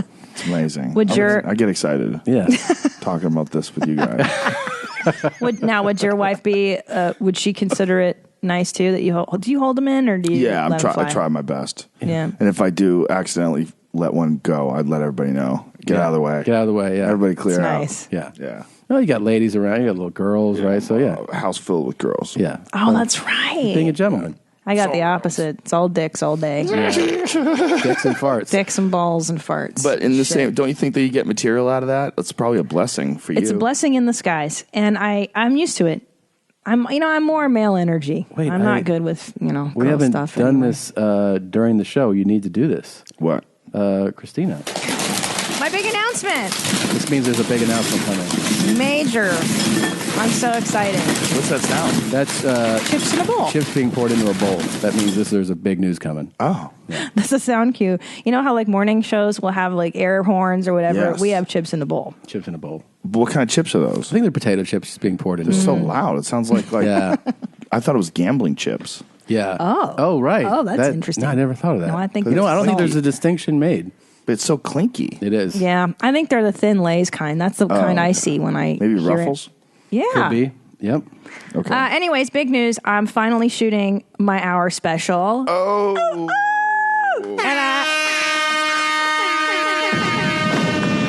There you go. When are you shooting it? all right, here it is. The announcement. I can finally make it June 24th at the Showbox Theater in Seattle. Nice. Tickets are on thousandranch.com. The link is up. It is active, so you can get those tickets now. Please, mommies, let's pack it out so I can have a great taping. There's 2 shows. 7 and 9:30. Bang, bang. In the great city of Seattle. In the great city of Meat Rattle. I can't wait to go there. We have so many mommies there. Yeah, it's going to be awesome. And I'm stoked. I'm very happy for you. I'm very Thanks, excited for you. Seattle's on the short list of places I would live outside of LA. Same as me. I like they're I would very. live there. It's not I LA, would get but- through the winter. I'd just go to Hawaii a couple of times or something to get through that fucking rainy bullshit Yeah. they Yeah, have the to rain deal with. But once you get through that, I think like intellectually, I think it's one of the best cities. Like people, they're not as pretentious, but they're smart. There's no showbiz influence, which I think is one of the things that fucks us up here. Yeah, is the desire for fame. Like there's a total absence of that up there. You see way less fake. Fake tits, fake lips, fake asses. Yeah, You people see look way like less of people. that. They look like people. It's a really cool city. I didn't realize, sometimes you just see like one thing in a theater, and so you don't know if you've been there before. I did the more, and I didn't realize until afterwards when I went to the lobby that I'd been there with you because the lobby stood out to me. I didn't realize it. Where You've is been that, here before sorry? in Seattle. Oh, yeah. I did it a couple of weeks ago, and as we were in there, they're like, "You've been here before?" I was like, "Never been here before." And then we got to the lobby, and I was like, "I have been here before," because I remember doing like a meet and greet with you. Yeah, we've done so many places, dude. I forget. We forget them all. Yeah, I forgot. They blend in. But know? Seattle, I mean, every time I've gone there, I've had some of the most fun it's shows the I've best. ever had. Yeah. That's why I chose that city. I mean, LA is obviously my heart, for real though. But Yeah. what For you real, said, though. the showbiz element, that is the problem for It's me. the problem. There's Yeah. not just the showbiz element, but the problem you were talking about with that Instagram kids and the Kardashians. They're not necessarily even showbiz. They're like the attention industry. It's the attention industry. Yeah, it's like there's so much fake bullshit and so much like flossy nonsense. Crazy. Yeah, I mean, I feel like Seattle's base is Microsoft and Amazon, and there's a lot of tech money there and a lot of really smart people. Yeah. And it's also super green. And I feel like being next to the ocean and super green, like seeing a lot of green mountains, and is something about that's just better for you. Yeah, Definitely. I think so It's too. good for your brain. And this is a very like kind of showy town, that we live in. It's like a very like show off thing. I think one of the funny things is like the idea like that you think you have money in this town, like and people who are trying to come across that way. And then you go to a town like Seattle where like, no, those 22 people are billionaires. Yeah. And they're not even trying to show you that. Yeah, they're wearing like a sweater. Yeah. Yeah, jeans I like that. Bill Gates dresses like a fucking librarian. Yeah, He's got like $80 billion. Yeah. It's odd, right? Like, It is odd. What are you doing with all that money? Yeah. But he does a lot of humanitarian stuff. Tons of it. That's incredible what he's done. And he got a lot of other super wealthy people to donate their money. A lot of them. Yeah. Like they do the pledge. Well, how about Warren Buffett? He's giving it all away. Yeah. That's through awesome. Gates. He's done it through Gates. Yeah, he's an interesting cat. Like he's literally, when he dies, he will die and leave it all to charity. Yeah. So and he's been giving a lot. Some of those guys, they've been giving billions as they're alive even. Yeah. Warren Buffett also lives in like the same house that he bought like 30 years Omaha. ago in Yeah. Omaha, Nebraska. And it's a super normal house. Yeah. He He doesn't- drove the same car for like 20 years. Like, why have all that money then? I know. don't understand. It's Aren't you fucking flossing? How come you're not balling a little at bit? his level, you should definitely be balling. Slightly. Now, a little bit. Is he married the same lady? I think he's must divorced. be. He got divorced. Oh. Yeah, she got like 1.5 billion, which to him was like, Stop. Flick. Get Stop out of here. nagging at me. Yeah. Take your little $1 billion. Take it, Get the bitch. fuck out of I my got house. $80 billion. Damn. Yeah, he's still doing pretty well. Now, Jew Dork Titties, that's a great city too. Yeah. I love Jew dork titties. New York City. Yeah, That's what we call it on the show. Yeah. That's a place that I would consider living. I would consider living in New York City. Not in the winter months. Yeah, it doesn't bother me that much. I think it's all about, one thing is like in LA after a while, even though compared to most of the country, lifestyle, cost of living is much higher, it's still significantly different than New York. And like, I would only go there if I could definitely live at least pretty comfortably. You know what I mean? Like You'd have to be a baller. You have to be a baller. Yeah. Oh, yeah. You don't want to struggle in New York. Yeah, It my sucks. wife once, she's talked about moving there. That's like one place where she said she would go. Like, if you want to go there, I'll go there. Really? Yeah. I think she just thinks it's like a big glamorous shopping trip, though. Yeah. That's how she looks at it. Oh, Could we go be. shopping. Yeah. Well, she's right to a point. I mean, like, there's incredible But shopping the cold, there. I couldn't take the Yeah, the cold's rough. I don't like but, that shit. you just dress warm. It's not that difficult. Dude, you be doing like 8 spots a night. I know that you. Yeah, maybe, but I don't like that many spots as much as I like longer spots. Right. I think longer spots, like 2 long spots, I take 2 1.5-hour spots over 8 15-minute spots. I agree. Yeah. Because as far as like developing material, I think it's really important to stretch out a little bit because you're creating you're composing something, you're putting something together, a peak and a valley, and you know, Diaz and I had a conversation about that yesterday. He was like, I got to go to more places where I can work an hour. He goes, because sometimes I'm home for like a month and I don't go on the road and I don't do an hour set, and then I got to go do an hour set. True. And I got to piece it all together. I'm like, that makes sense. I don't like short spots, and especially if you're touring a lot, like I have been, and you're doing that long set every night. Yeah. I don't particularly get a thrill out of a 15-minute spot. I feel like it feels like I understand it's a totally different thing and it becomes like a different skill set, but it doesn't even feel that rewarding because like the benefit is like it doesn't feel like it lines up with what I'm doing. Yeah, you're just getting cooking. Yeah. You're just getting started and the light goes on. You're like, oh, all right. Yeah.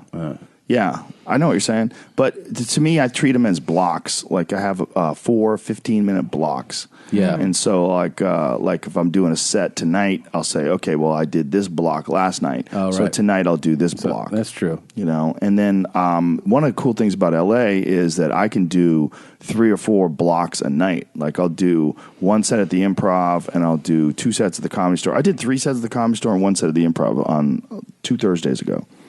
And you had like totally different sets? Yeah. Well, no, one different, 2 the same, and 1 was the Jeremiah Watkins fuck around show. Yeah. I'm doing that next month. That's a great show. Can't wait. I've never done it. Oh, it's the best. People they yell out a subject, and then you start riffing on the subject. It's the best. So they just yell out like hats. Yeah. Yep. And you start talking about it, and you come up with material and punchlines. You come up with taglines. You come up with you might have a section of something that you ran about that doesn't fit anything.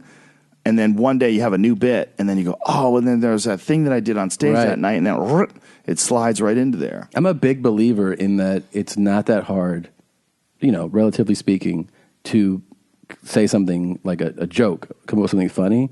It's much more of a challenge to come up with an interesting topic or a premise. Yes. So that's what that show sounds exciting.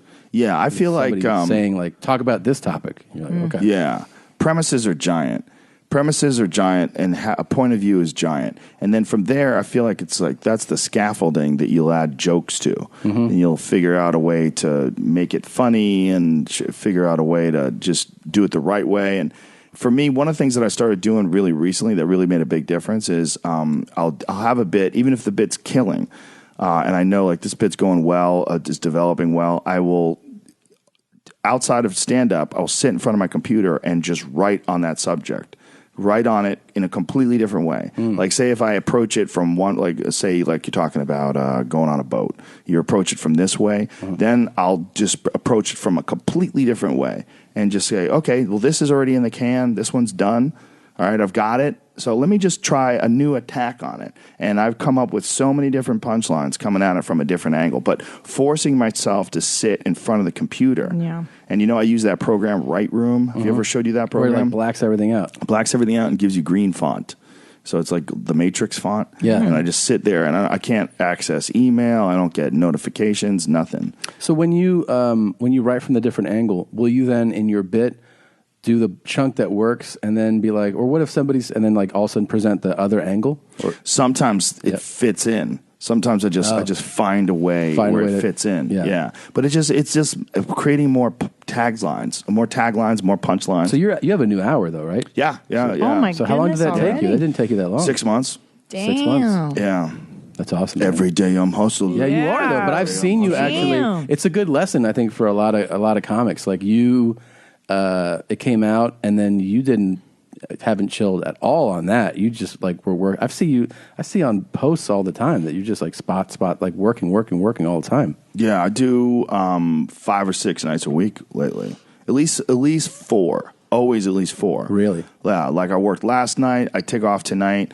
I'll work Tuesday, Wednesday, Thursday, Friday. Saturday, I got a hot date with the wife. Nice. And then I'll probably work Sunday too. And then I'll go at it again next week. And you're doing, by the way, congrats on this tour, because I saw it's big time shit, man.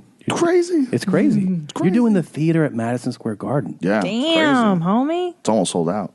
That's crazy. amazing. Isn't that like 7,000 seats or something? It's something crazy. Something like that. crazy. Jesus, Dallas dude. was nuts, man. Dallas was. I just did Dallas. It was the biggest place ever sold out. That was 6,000 seats. Wow. It was maniacal. It's That's like crazy. The energy that you get. How do you like it? Because it's a total different thing from 1,500 or 2,000 seater. It's different. It's a different thing. But the energy when you get 6,000 people laughing is crazy. Yeah. It's weird. It's just like it's a roar. It's a different feeling. Yeah. But you know, man, I really like creating stuff. Yeah. I really like putting together stand up, you know, and I really love the process of writing things down and like going over my notes. I love the process of creating new material. I love the process of sitting in front of that laptop and staring at the screen. I love the whole process. I love the process of going on a run and like recording a new idea that I have in my head and then looking at the notes that I have on my phone and then breaking those down on paper and then sitting in front of the laptop and then taking these ideas, smoking a joint, going on stage with it and riffing with it and then recording it and listening to the recording on the way home. It's like the whole process to me is it's my favorite thing to do. It really is. Me too. I think it is like the biggest fun. thrill. I was talking to somebody about it that like I think the biggest thrill still of all things is coming up with something new and having it be validated and rewarded. You're like, that's a bigger thrill than anything. Yeah. It really is. Like I thought of this thing, I said it, and this group of people reacted. And then abandoning it. Yeah, you have to. After you do record a special, like somebody yelled out, like, do the Kim Kardashian bit, the Bruce Jenner bit, rather. And I'm like, dude, I don't even know how to do it anymore. I literally don't know how to do it. People don't understand that. Only comics understand that. Yeah. That you go, I've been doing this other thing for so long now that I don't even remember the beats of that. Yeah. Somebody tried to get, I started to do one, and I was like 30% through it, and I don't know what happens next. And the audience yelled out the next line. I was like, well, there you go. You guys know. Well, yeah, because even as I'm ramping up to tape it in a month, like I have to sit down and really go through my notes and really remember every little beat, bump to it and bell and whistle because you forget the cadence on. You can get away without doing that, but make no mistake about it, the more attention you spend thinking about that material, the better it'll get. Most definitely. Yeah. And I have to get full focus. Like I can't fuck around with anything. Like it's laser until that date. And then you know what I know that's really kind of weird? I know guys that write on shows and they'll write sitcom scripts and they'll write movie scripts and then they have like a chalkboard, they write or a whiteboard and they'll write on the whiteboard and they'll have notes, they'll put like scenes, different scenes, but they don't ever do that about their own act. Right. Wow. And then their own act they treat like like a redheaded stepchild. They never really have that kind of professional focus because you don't have to because no one's telling you to. Right. But when it comes to like writing a show or writing a movie, you have to. Yeah. You have to write that because everyone's going over bit by bit. You have writers' meetings. You go to the writers' room. You sit down with people. There's no writers' room or writers' meetings for stand-up. Well, why isn't there? Like, why don't we? Because we're fucking lazy. Well, it's discipline. It's self-discipline. Yes. Yeah. And also it's hard to look at yourself and look and step back and separate you from your work and go, that kind of sucked. Like that can be better. I should do this there.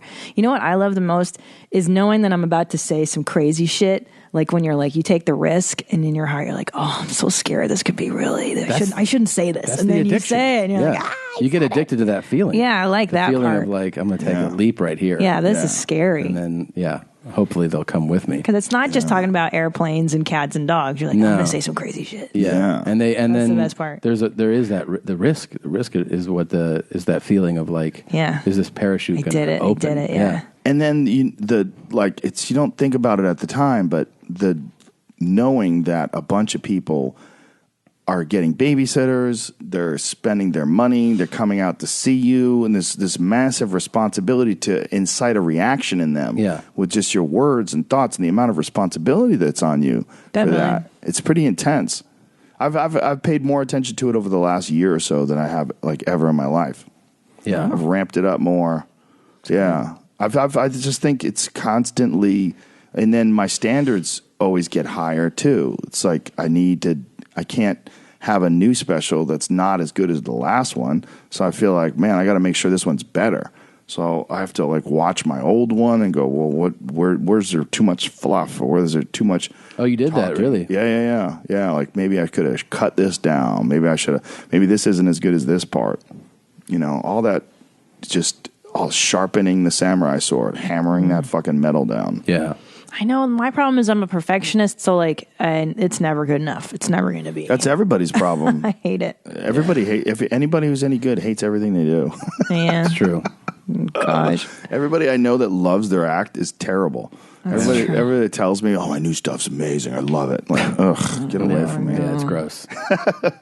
I remember we did a show one time where that guy was I goes know. like, "Don't you love going back and watching?" Yeah. Some guy's like, "Don't you love watching yourself?" I'm like, he was no. terrible. He was terrible. There you go. It's always the case. Yeah. It's weird. It's always the case, and they're always like big self promoters too. Right? Oh God, yeah. Yeah. Letterman hated himself. I read some book about him years ago, and every episode he would go home and just put on the hair shirt and flog himself. Like, that was the worst episode ever. And in my estimation, he's the best. I love Letterman so much, but he hated That's himself. why he's the best, though. Yeah. It's because he had these high standards. He wasn't just half-assing it. Yeah, it's true. I remember a guy one time asked me to get him a guest spot. I went to a city, and he was like, I knew him, I met him before. So I talked to the manager of the club, and I was like, can I get this guy a guest spot? And she was like, are you vouching for him? And I was no. Yeah. So he goes, okay. So he goes up there, just eats such a big bag of shit. So then the club manager was like, what the fuck was that? And I go, well, I don't know. So there's a second show, and I go, dude, that was like, he was like, I know. He goes, I'll do a totally different set on the second show, totally different set, and I'll make up for it. And I go, okay. So I go, let's just let him, he'll do a totally different set. That was just a set. Oh, no. And then not only does he do the same set, he does verbatim, like from the same opening. And so she's looking at me like, what's going on? And I'm like, and I see him, I go, you did the same exact thing. And he was like, yeah. What was his reasoning? Like, did he black out from I think nerves so. or something? I think he got nervous. And the other thing that stood out is that he had, this is quite a few years ago, like amazing website, and like all this other stuff had incredible attention, like those guys. Yeah, they got the card. Like, remember when you started doing stand-up and the cards? I bought you and cards. I remember that. It's so embarrassing. Like cards that say your name and like comedian on it. I bought this. Did you? Yeah. Every time I meet a guy in a town and he wants to do a guest set, I'm almost positive they suck. Yeah. They're always like real and true. Say, hey man, I really love to do a guest set on your show.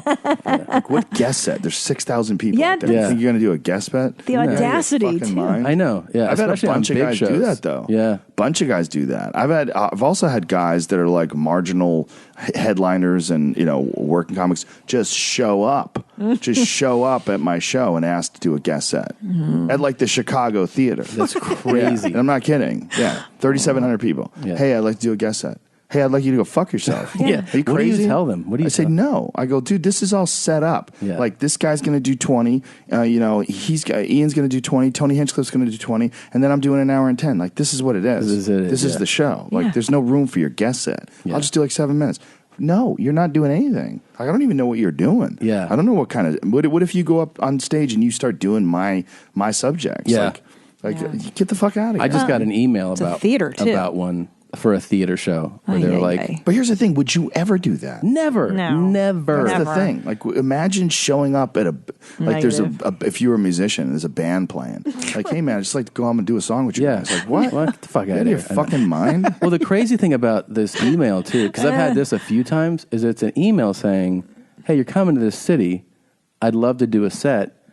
Not only do you not know who I am, I will provide no link to anything so that you could check out. Like, in other words, it's just sight unseen. You don't know anything about me. Can I be on your show? Or and can I do like 20 minutes? Yeah. That's the best part. Like, motherfucker, I don't even know you. Yeah. No. I thought maybe like 5. I had a guy show up in Atlanta and he wanted to do a half hour. Hell no. That's what he said. That? Yeah, he said, do you want to do a half Crazy. hour? He goes, I want to do a guest set. He goes, I'm only talking like 30 minutes, not like an hour. I remember one What are you time, talking Dan At least Godfrey? they got to hustle, though, I love Dan Godfrey. He used to run the Brea Improv, and now he like oversees, I think, all the improvs. Yeah. And one time I was in Brea, and I want to say I was middling. This is like probably like 06 or something, and but I was middling, and the MC was like, turned to him, was like, I'll do 20, and then Dan goes, you'll do 10, and you won't do a minute more. Like, just straight up. Because the guy was, like, announcing how much time he was going to do from the MC spot. Get out. 20? Yeah, he was like, I'll do 20, and then how much do you do? He's like, you'll do 10, and not a second more. like, telling him, like, don't even fucking dream about doing that. Yeah, and people will get mad listening to this. Inevitably, I'll get an angry tweet or an angry Facebook message, and people will get mad thinking that, like, you just don't appreciate people that are trying to make it. No. And when you were trying to make it, listen, I'm telling you, all the people that are out there listening that have that mindset, no one does that. No one who's any good does that. This is not what you do. You don't ever ask for guest spots. If you get to know someone and you start working with someone and you work with them on a regular basis and you want to work with them somewhere, that's one thing. Like, say if you were going to be in town doing a wedding or something like that, like you were a friend was getting married, something like that. You're like, dude, you're working that night? And I'd be like, yeah, you want to do a set? You'd be like, fuck yeah. Yeah. And then we would work around it. Sure. We'd figure it out. But it's only because we've worked together so many times. Sure. We know each other so well. Like, to have someone who you don't even know want to interject, like, your show is like a complete package. Like, you've put it together, right? Yeah. Like, you know who your opening acts are. You know what kind of material they do. Totally. And you're thinking about how this whole thing is going to play out together, and you want to make sure that audience who gets that babysitter and goes on, you want to make sure that they get the best set possible. And I'm old school, I guess, in the sense that I am 100% of the idea that everything at any show is absolutely all about the headliner's desires and wants. Yeah. It's their show. Like, whenever I opened for you and, like, somebody would say, like, hey, I'd be like, I don't know. Ask him, man. It's his fucking show. Like, we're all here. It's called support for a reason. Like, we're supporting the headlining act. And I fucking hate when they try to involve anybody else in decision making or how do you want to. I go, it's all about whoever's name is on the market. Whatever they dictate is the way that show goes. And you should respect that. You should respect what it took for them to get to that point, and you should respect their desires at the show. If you want to talk about lighting or music or how much time, it's all that person's decision. So everybody else can go fuck themselves. Yeah, you know what I also find to be a problem that I don't do? I don't take guys in the row that do crowd work. Oh, boy. Get your life. It just opens up that Pandora's box. It becomes a real problem where when someone loves to do crowd work and they start, what do you do for a living, sir? I'm looking at you with that suit on. I'm imagining salesman. And, the problem opening with that is you can't do people that. start boozing and they want to, I'm going to get my chance. He's going to talk to me. Yeah. And then they start gearing up and then the time never comes. And then you're on stage and they want to start yelling shit out. And you're like, oh. It changes the expectations of the show. Yes. And somebody who's the show is not about them has made that decision. Yeah. That's what's fucked up about it. I've had that where, like, holy shit, one guy did a 20-minute crowd work set in front of me. Really? And did this is a few years ago. We got it worked into a frenzy. And then you get up there and some guy's like, and you're like, shut the fuck up. I'm not talking to you, man. And then it's a problem. It's a problem. Yeah. It becomes a problem because then the audience is mad at you. How come You just get to talk. I want to talk. I was waiting It's about to talk. me. Yeah. Yeah. I just love when they used to really mismatch my openers. Like, this is back in the day. I was opening Fort Lauderdale, and they gave me this guy who was like, ladies, you gotta suck a dick. That's why they call it a blow job, not a career or some shit. And it was like, all like, ladies, you gotta suck dicks. And I'm like, get the fuck out of here. Like, do you even know who I am? No. You don't give a shit. They're not putting... They don't care. They're not considering it as a show. No, I mean, now that guy would never you even get a spot. be near me. But right. He's just a guy that the club found funny, and they go, I've got an open week for a middle... Yeah, put in front of the female comic. Plus at Fort Lauderdale. Is there, other than Jim Brewer, is there a funny comic that's ever come out of Florida? Is he out of Florida? Yeah. I didn't even know that. Is it Kreischer? Yeah, Kreischer. And then Tosh. Tosh from Florida, He's too. from Florida, too. Damn it. There goes my theory. Sorry. Todd Barry. Todd Barry's from Florida, too? Oh, Really? no. Yeah. Wow. But I know you're saying in terms of, like, the fame, there's not a lot of... development there. Yes. They developed somewhere else. There's one other guy, too, that's really funny that came out of Florida. Brian Regan. Didn't Brian Regan come out of Florida? You might be right. Yes, he's from Miami. Yes, that's there right. You go. There you go. Yeah. So my theory sucks. Yeah, but no, you're right. But there's no bastion of comedic glory. Like Fort Lauderdale's not where we all go to get really good. Well, there's no community. Right. Yeah. You know, apparently there was developing one in Miami, because last time I was in Miami was a couple of years ago, and I did the, they have that South Beach Comedy Festival. That's right. Yeah. I went with you on That's that right. Yeah. That's right. And we were, after the show, we were talking to some people at one of the local bars. They're like, yeah, we're local comics. We have like a comedy show here and a bar here. And like we put together like a real community. I'm like, oh. Yeah. Like that didn't exist for a while. Miami was the worst improv in the history of People the don't fucking understand. world. They had to cancel my week. I got a call like a month before, and they're like, "Look, we can't sell tickets for a white girl. We're gonna have to pull your week." And I was like, "No problem." A month before they knew, they're like, the Guess it. writing's on the wall. No, one ticket for this white girl. Well, yeah, they didn't even speak English in that room. It's crazy. Shows in Joey Diaz used to do half Spanish shows there. Wow. Like he would yell out half the punchlines would be in Spanish, and people would fall out of their fucking chairs crying, laughing. Yeah. We did shows there, and it was Thunderdome. It was chaos. It was.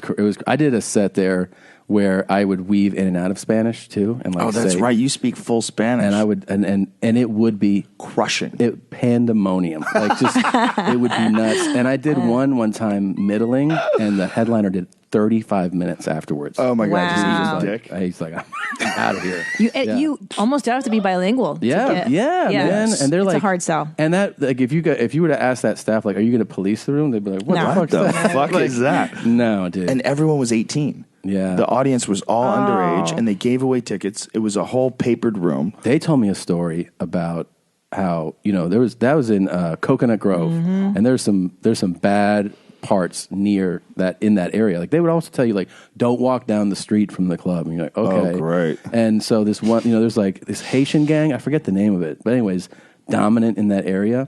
So one time, some guy, I don't know, he's being loud or something. So they go to one of the guys is like, hey, could you keep it down? And then when he comes back a second time, the guy opens his jacket and shows him he's got a gun, right, in his waistband. So the guy's like, fucking, I'm not getting killed over the goddamn improv, So he goes, tells the manager. The manager knows that the head honcho of that gang is a big fan of shows, goes to shows there. So, and he's in the room. So they go tell the gang leader that like, hey, this other guy just flashed a gun to one of my staff. And that guy just turns in the middle of the show to the guy who showed the gun and was like, hey, no. And so he got up, went out to his car, put his gun in his car, came back, was like, sorry about that. And they were like, all right. Oh my Sorry about But like, there's no involving anyone else and no throwing him out. They're just Wow. like, be a decent guy, put your gun in your That's car. so Oh, good. Jesus Yeah. Christ. Yeah. That room was chaos. It was. One I've done time- it. Oh, sorry. Oh, go ahead. No, I did it. I've done the room before. Yes, go ahead. It was one of the first Right. clubs that I said I would never go back to. Yeah. I told them on stage, I go, you are the dumbest fucking people I've ever performed for. And they were howling, laughing. I go, you don't understand. I'm so serious. And they were like, this fool crazy. Yeah. I'm like, I'm not coming back. Yeah. Yeah. I remember Diaz having some choice words about it too. Even Diaz. Yeah, he was Even like- Diaz is like, that's too fucking crazy. Yeah. It's too fucking crazy down there. Well, Fort Lauderdale was a close second. I'd say Miami was number one in No, terms Fort of Lauderdale, the Hollywood Improv? Yeah. I always had a good time there. the Seminole. Yeah. Yeah. That was, for me, I mean, that's when I was like coming up, whatever. Yeah, that was harder. It You was see like the chaotic. Bluetooth, everyone with the Bluetooth. Oh, in. those Bluetooth Target. earpieces. Remember those goddamn things? You're like, who are you talking to? I'm on the phone. You're like, sorry. And they don't Remember talk those things? Yeah, of during course. your set. They Those go things full- stopped. They ended. Yeah, thank God. Isn't that weird? Do you know of Ryan Sickler's story about that? No. So he had he needed a tape for something. And so Ryan Sigler is one of my good friends, very funny comic. Set up, and you know what it's like when you're taping a set for something. You want everything to come together. Right. So he sets up a camera in the back of the Hollywood Improv and records his own set. And he's up there having a great set, killing, leaves stage like, I got my set to submit to whatever thing he's sending it in for, a comedy set or something. So he's just happy. He gets back to review it, and a guy sitting next to the camera, the tripod with the camera, as Ryan gets on stage, is like, hello? Huh? Comedy club. Comedy. I'm at a comedy club. And throughout Ryan's set, you just hear the guy on his phone call keep saying over and over, comedy club. I'm at a comedy club. So that's what Ryan has a tape of. It's just a guy yelling, I'm at a comedy club. Oh, no. You know. That was a crazy room. Bluetooth, man. That Bluetooth, Cleveland that went away, Improv. though. It did kind of dip down. Interesting. I don't see them anymore. It was Those almost a little point earpieces? of it was like a floss. It was like showing, like you were telling people that you had one. Yes. It wasn't about I need to get calls all the time. It was like you see the blinking light, like I'm a businessman. I'm balling. You know, I remember the Cleveland Improv. It was just like a sea of Bluetooth earpieces. I'd be like, oh man, I got to get the fuck out of this. By down. the way, that was rough. Terrible. Cleveland seems to have made a comeback, though. Cleveland's doing, and I you know, the Improv. I've had great shows in that city that I but that club, Cleveland Improv, I definitely had some fucking really bad, crazy shows. I mean, there was a guy arrested during the show who he sent back because it says 1 pound of chicken wings, and he goes, that wasn't a pound. And they were like, that's what it is, man. He was like, take me to the kitchen and weigh them because I know that's not a pound. Oh my God. And they have by the way, this is one of the clubs that there's a permanent police officer stationed in the lobby. And so they were like, no. He's like, well, I'm not paying for it. So they just get the cop and they go, hey, here's the deal. And the cop goes, look, thinking like look, man, you're either paying for them or I'm taking you to jail. And the guy just goes, there you go. Go ahead. So they arrest him. Wow. Over an order of chicken wings. He didn't want to pay for it. Wow. Because it's not a pound. That was Dude. The Cleveland Improv. You've had merch stolen off your table. I had merch stolen at the Cleveland Improv. Who stole your merch? These people, they were like, we want a picture. And they, totally distracted me. And then when I looked down, I was, doing my own thing then. I have 20 of these. There's, 5 gone. They just set me up for a picture, and then I turned back, and they were gone. Wow. CDs. Did you know who the people were? Did you see them leave? Did you go after them? I mean, it's like I turned, and I was like, hey, and I'm telling, the security guy, they just stole it. He was like, yeah, it sucks, man. You know, it wasn't like we're going to pursue this, you know. No. It is what it is. Yeah, it is, baby. man. People steal shit. You're in Cleveland. Yeah. Trying to sell CDs. Yeah, man. That was such a rough. The first night I ever did the Cleveland Improv, a John and a pimp, you know what I'm saying, the pimp. God And the damn it. hooker? The hooker and the John were getting in a fight right at the front row, and they got thrown out. Wait a minute. This dude took a hooker to a show? Yes. I found out later. I didn't know at the time, and I was just starting my set. Here I am, my first time in Cleveland, just trying to survive. And I look, and they're getting ushered out. I'm like, what happened? Well, it was a hooker and the John. They're in a fight, and they got arrested. And I've had people vomit in my showroom on Cinco de Mayo in Kentucky. At the Cleveland Improv once, I was grinding through a rough set, and this guy in the third row goes, he goes, this guy's terrible, man. Fully loud, this guy's terrible. And I was like, what's up, man? And then some lady in the back goes, your mama should have swallowed that nut. God meaning damn. This is in Cleveland? Yeah, at the Cleveland Improv. Wow. And I was like, damn. Yeah. I go, your dad should have stuck around to raise you. And then, and then I got out of there pretty quick. It was. What did she say when you said that? It was just there was so much oohing and awing and swearing, and then she was removed. So she was allowed to say her thing, I said my thing, and then there was fuck, fuck you, and then they actually throw them out. What happened after that? The show calmed down or no? Yeah, they let me. It was as I'm winding into the closing bit of the set. So I was it was right before I shut it down anyway. I was about to close, and then. Yeah, I mean, I remember I walked pretty fast off stage though as I got out of there. But there were some rough sets in that room, man. Yeah, Cleveland's rough. Yeah, there's but Hilarities is pretty fucking different. That's different. Yeah. pretty nice. Different. Yeah, it's. I mean, it's a beautiful room, and I mean, the Improv has great clubs. Don't get me wrong. Yeah. But that's a rough room. That was a different one. Yeah, I was there recently with Fitzsimmons. At Hilarities? Yeah, I was there on. I flew in on Thursday night. I had a show there on Friday, and Fitzsimmons was there on Thursday. So I did a set on his show on Thursday, and it was great. Fitzsimmons is great. He's hilarious. Yeah. We started out a week apart from each other. What? Did you really? Yeah, literally a week apart. I just did his podcast a couple weeks ago. He's a natural like when you talk about the skill set of conversations. Yeah. He's really good at it. Well, his dad was a big-time radio host. Yeah. Oh, I didn't know that. Big time in New York. Yeah. Wow. Greg and I did so many fucking gigs together. We used to steal each other's material. What? Really? We had a deal because neither one of us we really shouldn't have been working. You know, we were only This is like 20 years ago? More. Yeah, like 89, 88. Wait, how long have you been doing it? Since 88. August 27th, 1988. Wow. And so we're coming up on your anniversary. Yeah. In 2018 it'll be my 30th anniversary. Wow. Crazy. I'm exactly half that. Yeah. Yeah. And anyway, so Greg and I would do gigs like when we were a year in, and we'd get paid, you know, to go on the road. And so we had like a deal, like you could do my material, I'll do your material. That's a good idea. Because we were really good friends. Yeah. So he's like, dude, your fucking material was killing in Connecticut. And he was like serious. Like, Yeah. I would tell him, you know that bit that you do? I did that in fucking Rhode Island. Yeah, but it was like, it was parachutes for you guys. Oh, It was fake, yeah. We really shouldn't have been working. I mean, we were doing comedy a fucking year.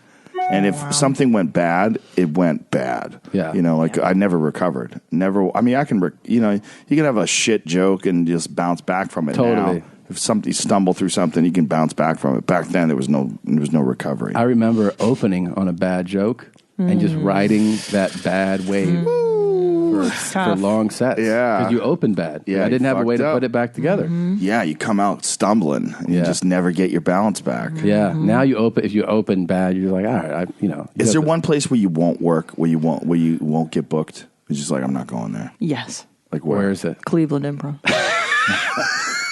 Still to this day? Negative. Like, unless They they had cultivate a some. bad audience, right? That does Yes. happen. Yeah. It's, you know what the problem is? It's the same thing that happened what Miami did with their club is that they used to like announce that you can get free tickets here. Yes. So I remember one time going there working and I was like, check out this line. This is awesome. It's going to be great. And the guy goes, they're here for the free tickets. So like when you cultivate that this is free, it's Well, that's it why it's diminishes so the good. value. It does, but when you just go like, look, these are $5 tickets. You're making an investment in your night in the show. Yeah, and that changes it. And I think Cleveland did a lot of that too. A lot of like, this is free. It's the worst thing you could ever do to a show. Paper it, because then the people just start talking. They don't give a fuck. It doesn't mean anything. They'll get up and leave in the middle of the show. Yeah, nothing invested in it. For me, it's Connecticut. I don't go to Connecticut. Yeah, you told me Hartford? that. You told me Connecticut can suck my dick. The whole city or just the whole a club? state? The whole state. Oh, sorry, state. No disrespect to anybody in Connecticut. if you're No listening. disrespect. No disrespect. I did it like But 3 you know. times this year. Yeah. Woof. Yeah. All those people, you know where you live. I did UConn. I had a great time at UConn. I did the college. Yeah, a bunch of people from somewhere else. Yeah. That are stuck in Yeah, Connecticut. that's true. If I could guarantee that they'd bust people in from New York and Boston, I'd do a show there. So you would never do the Foxwoods? Oh, boy. Yeah, Foxwood. Where are you most excited about to go on this tour? I like Texas. Well, I mean, I like going places where it's fun. Yeah. There's something about Connecticut that's just bleak. Yeah. There's like a lack of opportunity. There's just something bleak about it. It's almost like an illegitimate state. It's like a highway between Boston and New York. That's really what it is. And it always feels like that when you're there. It just feels weird. Like there's almost like there's a sadness that permeates the show. Even when they laugh, like, Yeah. I love that you hate a place that much. Yeah. It really I've is had so many excitement. bad sets there. You know, I Yeah. feel like I hate a lot of places. When the cameras are off, we can talk about them, though. Oh.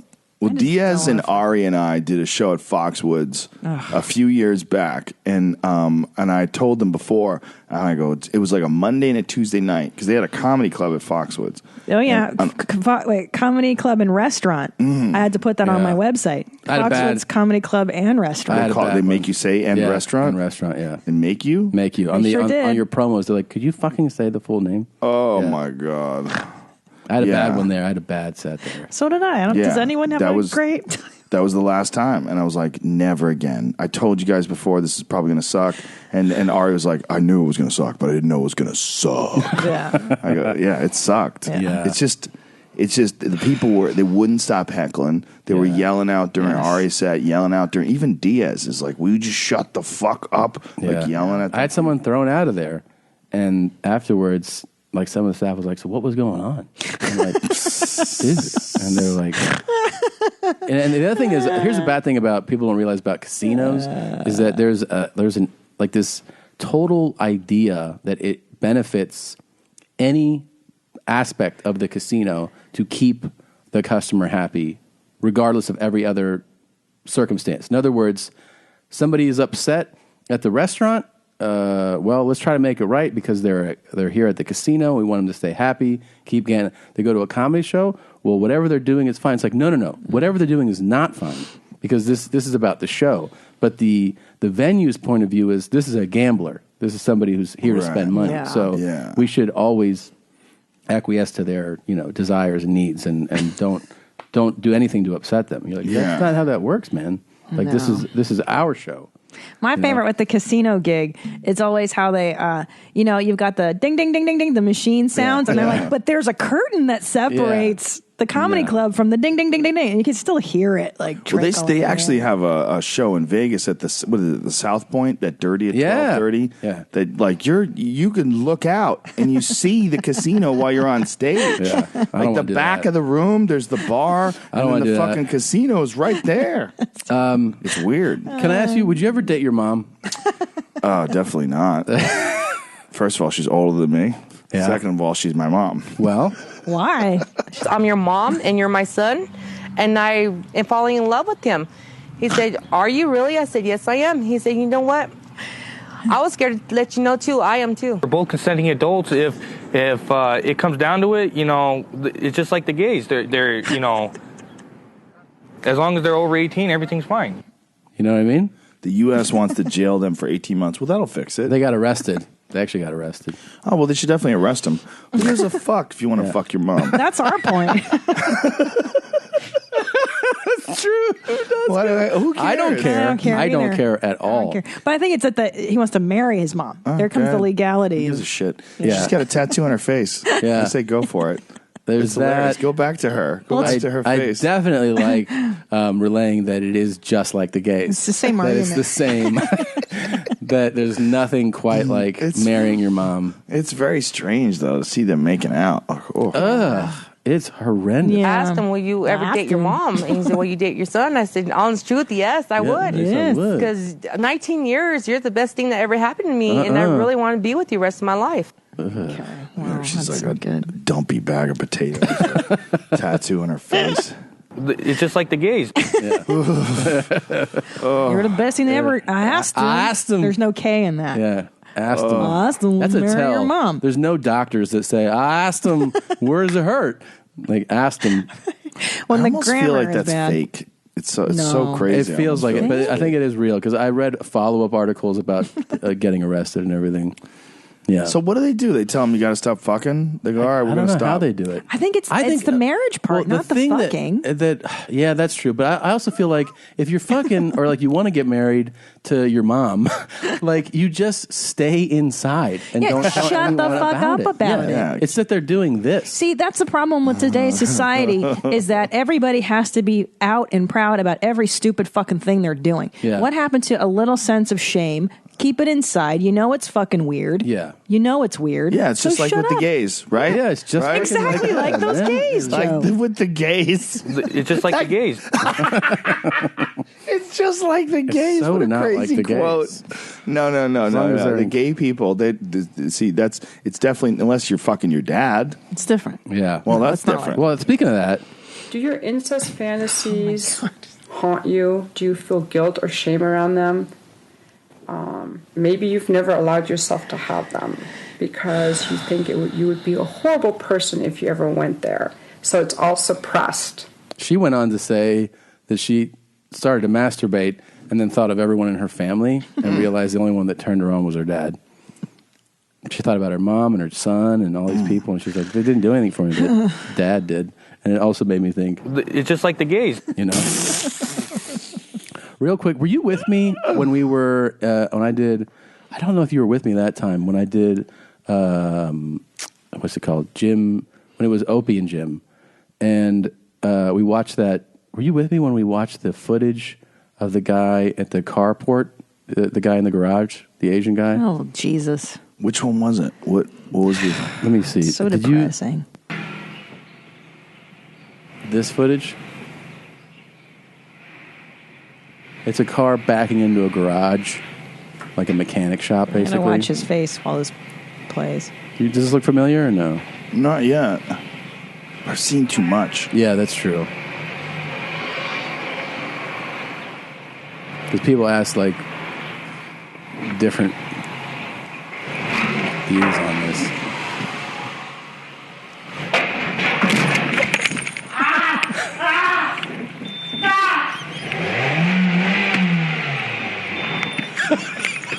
I'm not seeing a lot of laughter on Joe's face.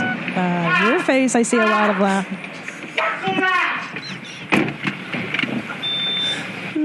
That dude's broken. Yeah. They broke that dude. Check out how concerned his friends are. It's like, something happened? Look at it. Look at how fucking cold that guy I is. still don't hear Joe's laughter. You know, Well- it's not really of I deal with too many injuries, man. Injuries to me aren't funny. Really? Well, that's interesting. Let's keep going with this thread. Hold on. Why aren't injuries funny, Joe? Because I see people get fucked up all the time. Yeah. It's called empathy. That guy's got broken legs, broken hip. Like the impact with the cement wall and then the toolbox and then his legs. The legs are the soft thing. The legs are going to give. That's kind of funny, though. There's nothing funny about that to me. Wait a minute. Wait, that's interesting. What did you just say, Joe? That's not funny to me. Yeah, me neither. Because I think we have empathy. That guy's for got broken people. legs. That guy I can't even feel stand. like Yeah. you guys worked this out before. No, I really don't. I'm not good with injuries. Really? Yeah, I see too many injuries. Here's my problem. Oh my God. I've always laughed. I think it's because of my own fear of them, probably on some level. I've always had I remember one time I worked construction in Florida one summer, and one of the foremen was like, I had a bathtub dropped on my neck, and I started laughing so hard, like tears running down my face. Jesus, he had a bathtub dropped on his neck. And he had How a did live? permanent morphine pack sewn into his inside, like into his, just dripping on his neck. And I go, God. oh, Jesus. And I just laughed and laughed. I couldn't stop laughing. That's so crazy. But I mean, it's not even, it's not a calculated choice to laugh. It just happens. And that's why I think it's because I actually fear it happening. Yeah, that if it's not calculated, it just starts happening. It just You starts can't happening. Control yourself. Yeah, I can't control myself. I see so many injuries. That's true. You see people's heads get bashed in. You got to realize probably seen more people fuck people up, like physically in fights, than maybe almost anybody who's ever lived. That's probably true. Up close. Yeah. It's Like tough. I've called. I mean, there's probably a few guys that are closing in on me now, numbers wise. Other commentators on fights, but I've commentated thousands of fights. Yeah.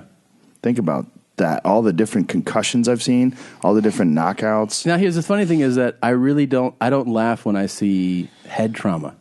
No? No, it doesn't do it to me. Like leg trauma Just, does it? yeah, leg smash. trauma. Yeah. The screaming is like, it makes me laugh. And his You know? pelvis being crushed by the car Love is pelvic hilarious. injuries. But Although Steve-O did show me this new guy that he's working with. Steve-O's like mentoring some young psycho who's doing a lot of like jackass style stunts. And this kid put on a Speedo and rode a skateboard off of a makeshift ramp into a pile of cactuses.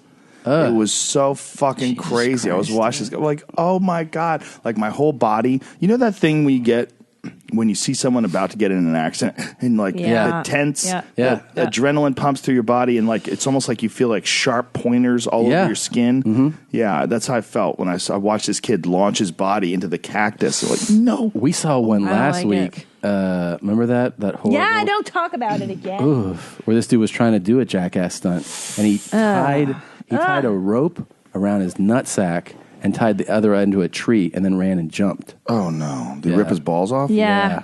Did he die? No, well, I don't know. No. But He his doesn't have no balls anymore. his nut popped out. Oh man, it's a video of this. Yeah. Don't show it to me. You don't want to see it. Oh, here. God you go. Show it damn to it. me.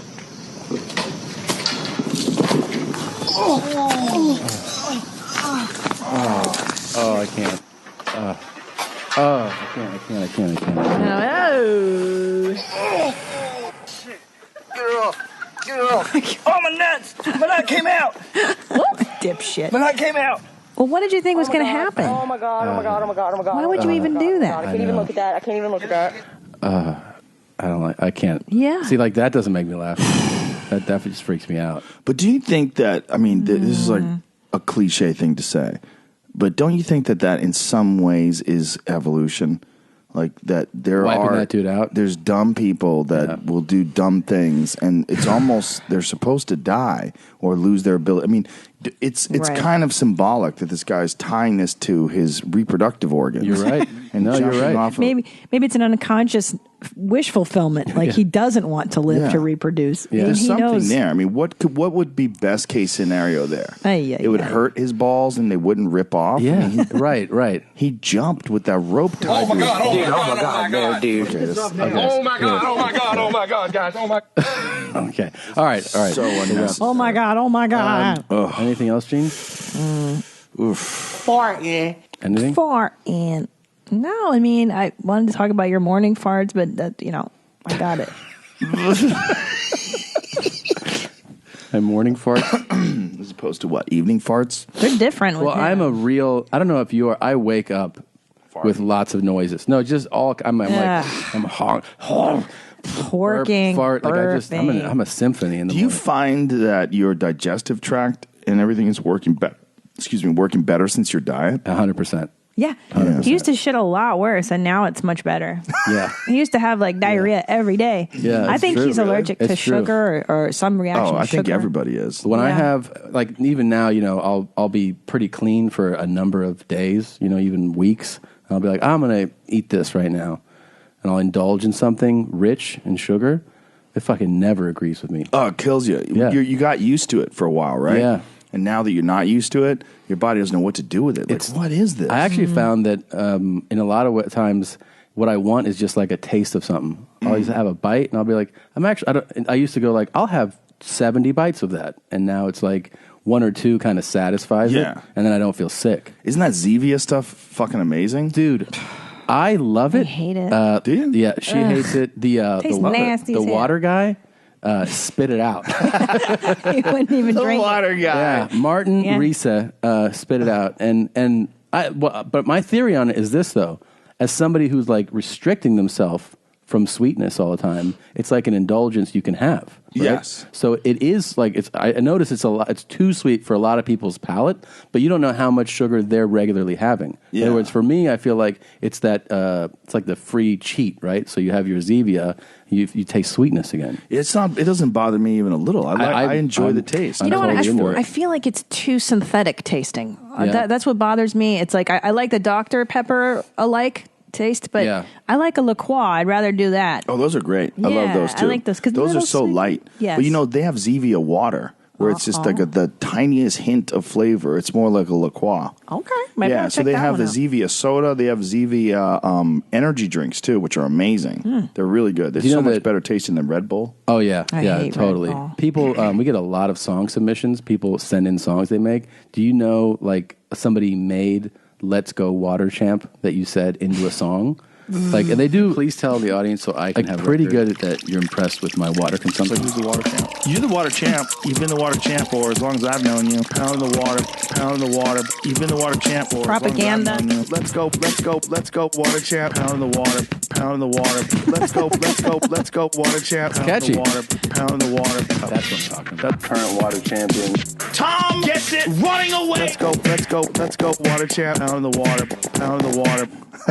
Nothing you can do Look, about how many it. waters do you have right now? Does that bother you? You guys are all the competitive. time. Bothers me all the time. Are you guys competitive with everything? Just where it Are counts. you guys competitive with stand up? No, just where it's important. Zero. Personality, Zero. Literally water. zero. No, That's that's good. probably why we transfer it into like water and personality stuff. So we it's don't. never in like. good. Yeah. This is a real argument. No. you know? But like, but I mean, it was real when we were arguing initially about who drinks more water. Like I thought it was absurd. Because I we do. got angry. No, I had a doctor tell me I should stop drinking so much water. please. What kind of doctor was he? Urologist. He goes, "You're drinking too much. You drink far less." You have to remember, she's an exaggerator. Did he really tell you to stop drinking water? Yes. He goes, "How much are you drinking?" And I told him, he goes, "You don't need to do that. That's a myth." He goes, "Just drink when you're thirsty. You're overhydrating." True story. Can you overhydrate though? You can if you go you can die. really, really nuts. on Yeah, it. if you go like a radio contest or hazing. When we do water cut for the weigh-ins, I mean, I don't know exactly what. I know I didn't feel good, but I drank over a gallon of water, like during that the last podcast, and didn't have to pee yet. I remember that. You kept throwing down the water. We talked about it. You had like 9 or 10 fucking bottles in front of you. But I mean, that's not good. Probably, well, right? Your body was like so craving water. Yeah. But you just wanted to win that running away. Oh my God, Joe, that was a horrible. The 2 or 3 days leading up to those weigh-ins were just horrible at our house. I mean, he was taking hot baths and then going into the jacuzzi and drinking distilled water and then going to Burke Williams and doing the sauna. And then it was a lot. I thought he was going to die. You really did it, though. That was what was impressive about it. It's like you fucking went for it. Yeah. Like Bert was kind of pretending to be going for it, which is really interesting because you were talking shit to him, and I know you're being comedic, but you were also being honest. Yeah, you're like, that's what's playing catch up, suckers. Yeah. You guys want to buy into that shit? He was trying to catch up at the end, whereas you had a sustained effort, a disciplined effort over a long period of time. From the jump off, I knew that would be the 2 ways psychologically that we go. I knew it from the very beginning. That he you had to deal with his craziness. Yes. That was the thing about crazy. And I even talked to him about that. And I said, the crazy is going to help you. I go, but you're going to need more than the crazy. I go, because your crazy is going to help you, but your body can only lose so much weight over a short period of time. Right. So don't think that, because Tom's not fucking around. I go, he's really doing this. So, like, you can't just rely on crazy. Yeah. He's like, I know. I'm only drinking double Tito's and sodas. And like, what? He's so crazy. That's why he's so crazy. His videos, he's always so drunk. Yeah. I worry about him, man, because he's like, what, 46 now or something like that? No, How old is he? He's 43. Oh, that's not off. No, but I'm I only just off meant by that 3 he years. He looks, yeah. But what's crazy 56. is, okay, but here's the thing. Say he's 43. You can't do that when you're 50. I agree. No. I agree. I mean, you kind of can, but you're going to fall apart. Well, you can if you have those Mickey Mantle genes. Yeah, that long form DNA. Yeah. Long strand DNA. Yeah, there comes a point in time where your body's like, hey, man, you can't do this every day. I know. It's enough. He does have an incredible stamina. To the ability, I'm admittedly not a party guy, but man, like if I have a few drinks and I'm 38, I mean, I feel it for days. Yeah. He has that, he's just like, what? Let's go out now. You're like, dude. Like when you very graciously sent us to go watch the Cavs and Warriors play for doing the weight loss thing, I mean, we were like drinking in the morning, and I was like, I gotta go take a nap. He's just powering He's through. like, I'm at the bar. See you in a little while. And I just, I took a nap, and I had to really pace myself. By the way, whatever going. came out of that with Ari? People know now he was gone for a long time. Right. He finally came back from his vision quest. And 4 months. 4 months off the grid. I'm so jealous. I wish I know, could have right? done that. 85% of it was to avoid his debt with you guys. He as long as I just don't have an email or don't answer my phone. He said that he did a podcast where he opened up by saying it was because Tom's tastes are so outrageous now. Yeah. He snacks on caviar. Yeah. So it's pretty funny. Yeah, it was very funny. His podcast coming back was hilarious. It was very funny. And he was actually even joking around that was why he that vanished. he ran. But he called me. He goes, all right, where do you want to go? And I go, I don't know. He's like, I've got to fucking do something. I get like 100 tweets a day. Like, pay up. I told him I already took care of it. Dude, I told him, I go, I don't want to go. I'm fine. But he was like, oh, I'll take you somewhere.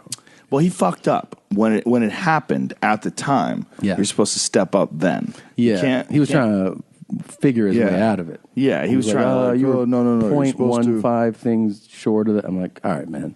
Yeah, well, what was his argument? The BMI. He was like, well, BMI wise, you're not actually 6 feet. You're 5'11" and 8/10. So your actual BMI to get out of that had to be if you were an inch taller. Or but no, he said 25 pounds, right? Dude, it was. You got to write it down on paper with him. I know. I learned my lesson. There's some other crazy shit he's saying now. I'll tell you later. Uh-oh. Dum. Stanima. Now, all right, we should wrap this up. So, is there anything else you have? Anything? No, Gene. All right.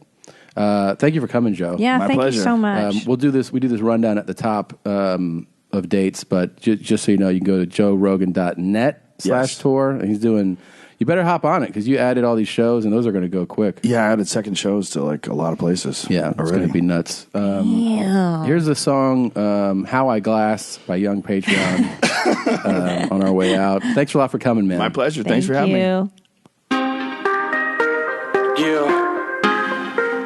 1,000 ranch, baby. About to put this down.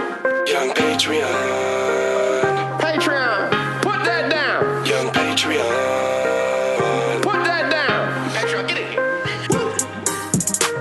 Just slipping along this meadow, man. We've been slipping along this big, huge meadow. Just glassing out here every day. Let's glass, let's glass, let's glass, let's glass. I'ma put that moose right on his ass. Ain't you heard? This is how I glass. Holy cow! Holy cow is right. Motherfucker, say goodnight. Pull back my string and set my sight. Send my arrow into flight. I got a really bad bite. Planning something. In 20 seconds, I'ma lose my shit. You ever seen a moose go down that quick? Nah, I'm about to marry my dad. What you know about that, boy? Woo! Best dad boner I done ever had. I'm a self-trained pup trying to sniff my dad. Some smell of his piss, a scent of his ass. A few loads of cum cause you know that I'm bad. Ain't got no tail, put that plug in my ass. You're just like the gays. When you marry your dad, you got any cum in those balls? Had a double pop classic in my overalls. F-A-R-T, diamonds in the crevice of your pussy. Vegan vaginas, do you know how much money my smile is? I got a really bad bag, got a really bad bite. Call me duct tape by the end of the night. Woo! Just slipping along this meadow, man. We've been slipping along this big, huge meadow. Just glassing out here every day. Let's glass, let's glass, let's glass, let's glass. I'ma put that moose right on his ass. Ain't you heard? This is how I glass. Now do your dick hang lower than the balls? Yeah, tell the truth now, yeah. I'm the water champ like a waterfall. Where the Perrier, I'ma drink it all. Now how you feel about this? Before you hit the shower, get a whiff of your pit.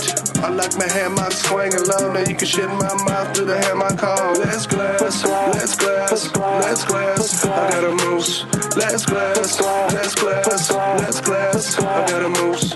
Let's glass, let's glass, let's glass. I got a moose. Let's glass, let's glass, let's glass. I got a moose.